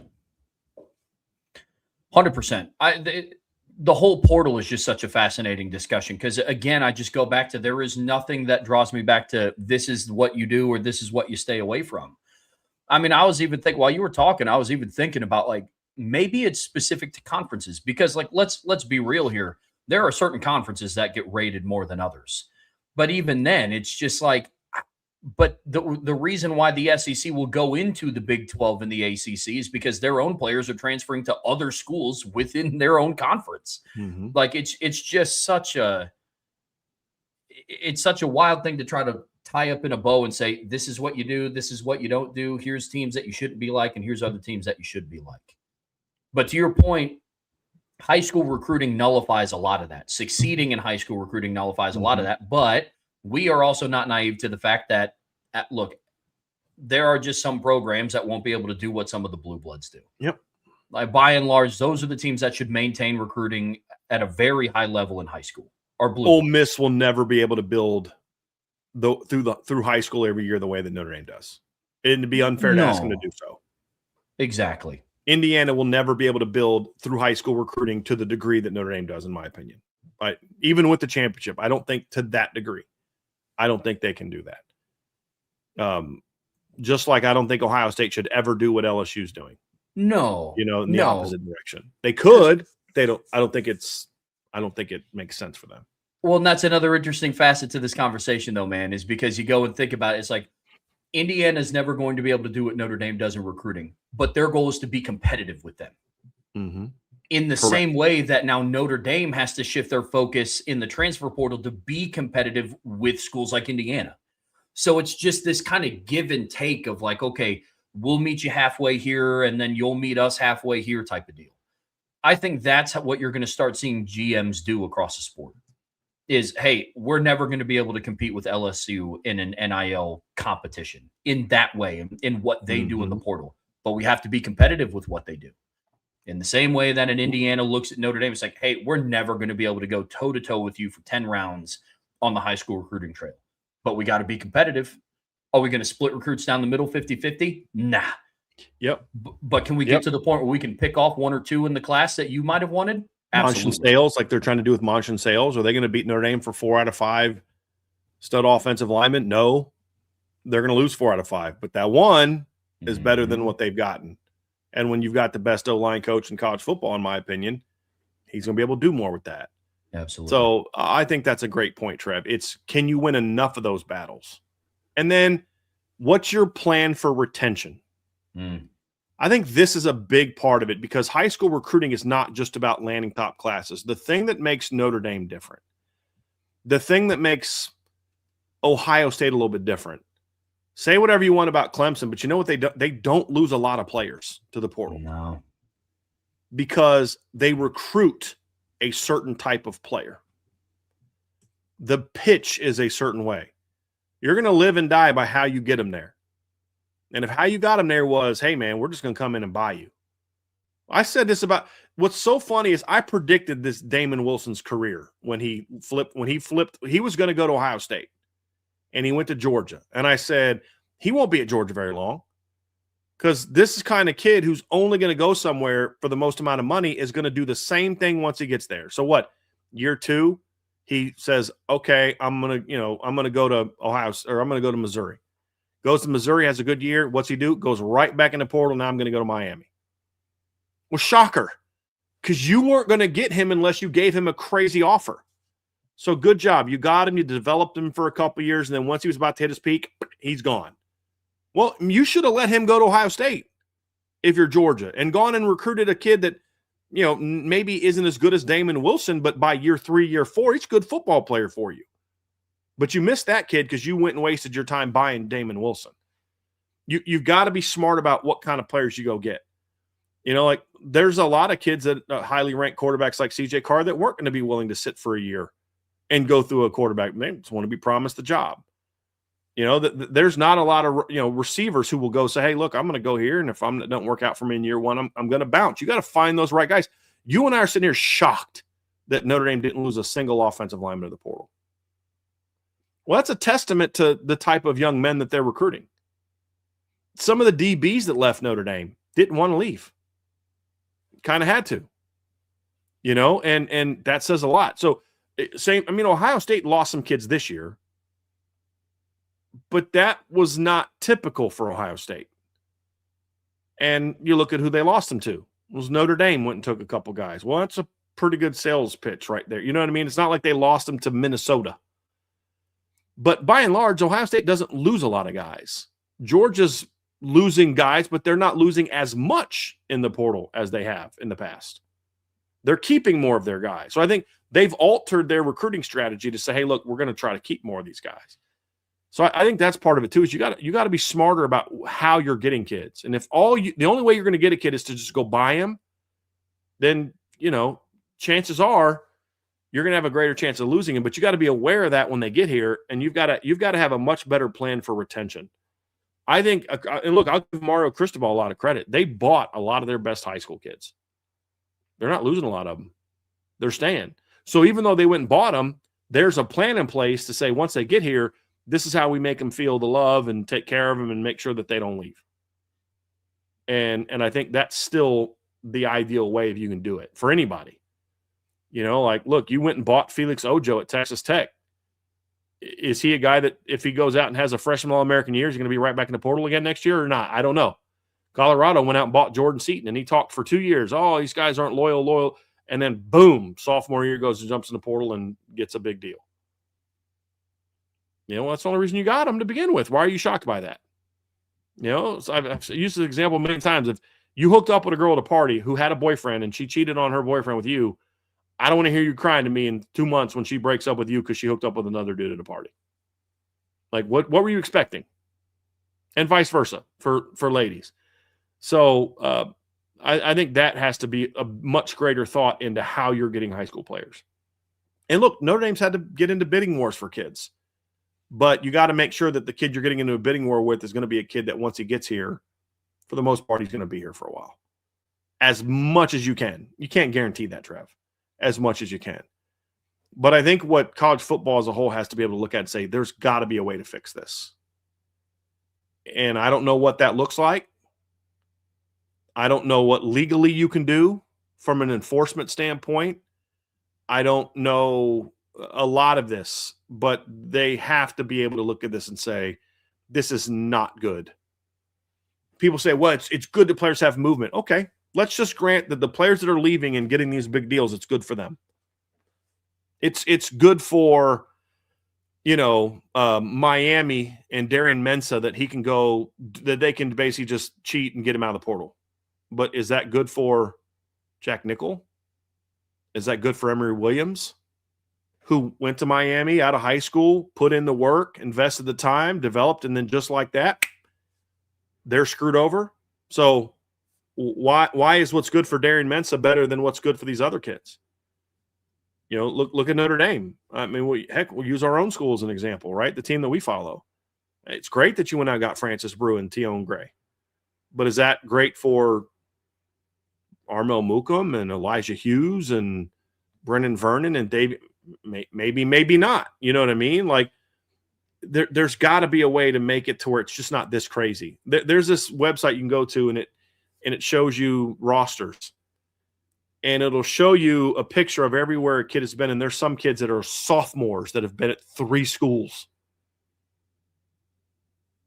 And this is not good for young people. It's not good for their development. When you don't like a coach, you can just up and leave. How's that teaching you how to be a man? Well, he's getting paid. That doesn't teach you how to be a man. I know a lot of rich fools. It doesn't teach you how to be a man. You know, like where's the adversity that we all should have to go through at some capacity to become men? You know, well, you don't have to deal with that anymore. Didn't work out for you. So your agent just convinces you to leave and go get a bigger payday somewhere else. They've got to do things to slow this down. One-time transfer rule. They've got to vet agents better. There's a lot of scummy agents out there whose clients are currently basically unemployed in college football, don't have homes to go to because their agents convinced them to go out even when they didn't really have great offers. But there's no vetting process for agents like there is in the National Football League. There's so many things they got to do to fix this. And until they do, what we've seen this year is honestly a lot of what we're going to do, because this was a fun conversation, Trevor, but there's hundreds, if not 1,000 or so kids that are going to be sitting at home right now saying, dude, I don't have anywhere to go play football next year. Now, I only have so much sympathy for them because you chose to do this, but you've got some grown man professionally promising you all this money and all these opportunities to go do this. Yeah, you got misled, but you still had to listen to them. I know players in Notre Dame who are staying at Notre Dame whose agents tried to get them to leave. They're like, no. Or mom and dad stepped in and said, nope, that's not what we hired you to do. We hired you to get the best deal you could for our son at this school. You know what I mean? But we're not going to do this game. But not every kid has that. And I'm not talking about having a mom and dad. Some kids have mom and dads who are the ones driving them to jump in the portal and get screwed over. It's not that parents are this ultimate savior for kids. There's bad parents just like there's bad kids, bad agents, bad podcast hosts, all of it. Bad coaches. That's why there have to be some sort of rules put in place to say, you just can't keep doing this. You know, because it's not good for young people. It's not good for the game. But what it has done, it's not good for the game in the way that it is now. But I do think the portal and I do think that NIL, if done right, is actually good for the game because of an Indiana, because of a Texas Tech, because of Lane Kiffin doesn't have to deal with a roster of 35 people when he steps into LSU. He can go rebuild it through the portal. So I've actually changed my views to a degree. I'm actually more open to the one-time free transfer than I have been in the past. But we can't have kids have been at 5, 6, 7 different schools. This is nuts, and this is not good for young people. It's not even close to being good for young people. I definitely agree with you there. And that's the necessary evil part I was talking about with the transfer portal.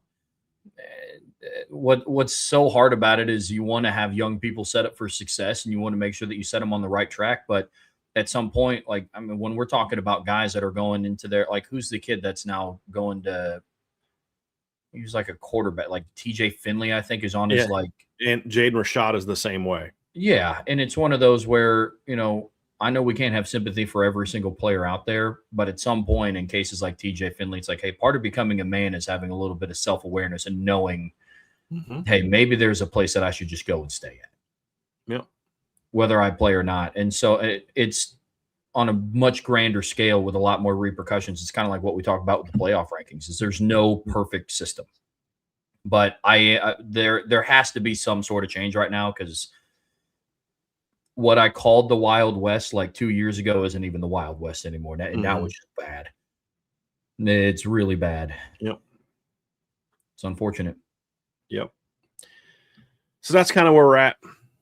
That's kind of where we're at, Trev. But I think to wrap it all up, I do think 2026 is going to have a very big impact on what direction this goes. Not end all be all, but if the teams that we think are going to dominate this year dominate, I think it's going to send a message that, hey, look, you can't be up here all the time that way. Yeah. You know what I mean? Yeah. What about Texas Tech? What about Texas Tech? If they don't make the playoffs this year, you made the playoff once and got annihilated when you got there. What about Indiana? What about Indiana? Their head coach got a new job and brought a bunch of his players with him. It was still about high school recruiting and development. It was still about high school evaluation and development. Yep. You know what I mean? Like, and to your point, it's even going to depend on what they do if they get there. If Texas Tech makes the playoffs again, coming from one of the weaker leagues of the P4 and then loses by 23 points again, it's like, I don't even know if at that point we could say, yep, it's a path to success. Like, to a degree it is, but I get you. Well, and you look at Indiana. Well, they went and bought Fernando. Who thought Fernando Mendoza was going to be the Heisman Trophy winner? They didn't pay for him what Miami's paying for Darren. They probably made a couple $1 million for him. You know, they're not paying for him what LSU's probably paying for Sam Leavitt. They're probably not paying for him what I know they're not paying for him what Duke's or Miami's paying for Darian Mensah. You know, I promise you they didn't pay as much for him as what Texas Tech paid for Brendan Sorsby, $5 million. You know what I mean? So it's like, yeah, they went to the portal and got a quarterback, but they didn't go out and get the top guy. You know what I mean? Like, who had him as a top Heisman candidate coming in season? Now, you and I thought he was going to be good for them, but we didn't predict that he was going to go out and win the Heisman. No. I thought he was going to be a much better player than Curtis Rourke, but I didn't think he was going to go out there and win a Heisman. So, you know, again, it still comes down to evaluation and development. So if Indiana would have got Carson Beck instead of Fernando Mendoza, do you think they win a title? I don't. I just don't. So that's kind of where I'm at. That's why sometimes you can't always trust some of the rankings and some of the things that are out there. I've been very high on like what our friends over at FanDuel have talked about for the preseason Heisman odds, but Darian Mensah, before he transferred to Miami, was outside of the top 10, and now he's tied for 4th best odds to win the Heisman Trophy. So take that for what you will, but I'm with you. Something definitely has to change. It does. But folks, that is going to do it for us here today on the Irish Breakdown Podcast. Here in about an hour, the guys are going live on IB Nation Sports Beat for We In, We Out. So make sure you tune in and do not miss that episode. Brian and I are going to be back tomorrow at 1 p.m. for the Friday free-for-all mailbag. But on your way out of here, be sure to hit that like button, hit that subscribe, hit that notification bell so you know whenever we go live. It is now the bulk of the offseason. So the best way to stay in tune and the best way to support what we do here is subscribe to the premium message boards at boards@irishbreakdown.com. Have a wonderful evening, everybody. Until tomorrow, that's Brian. I'm Trevor. We'll see you back here very soon on the Irish Breakdown Podcast.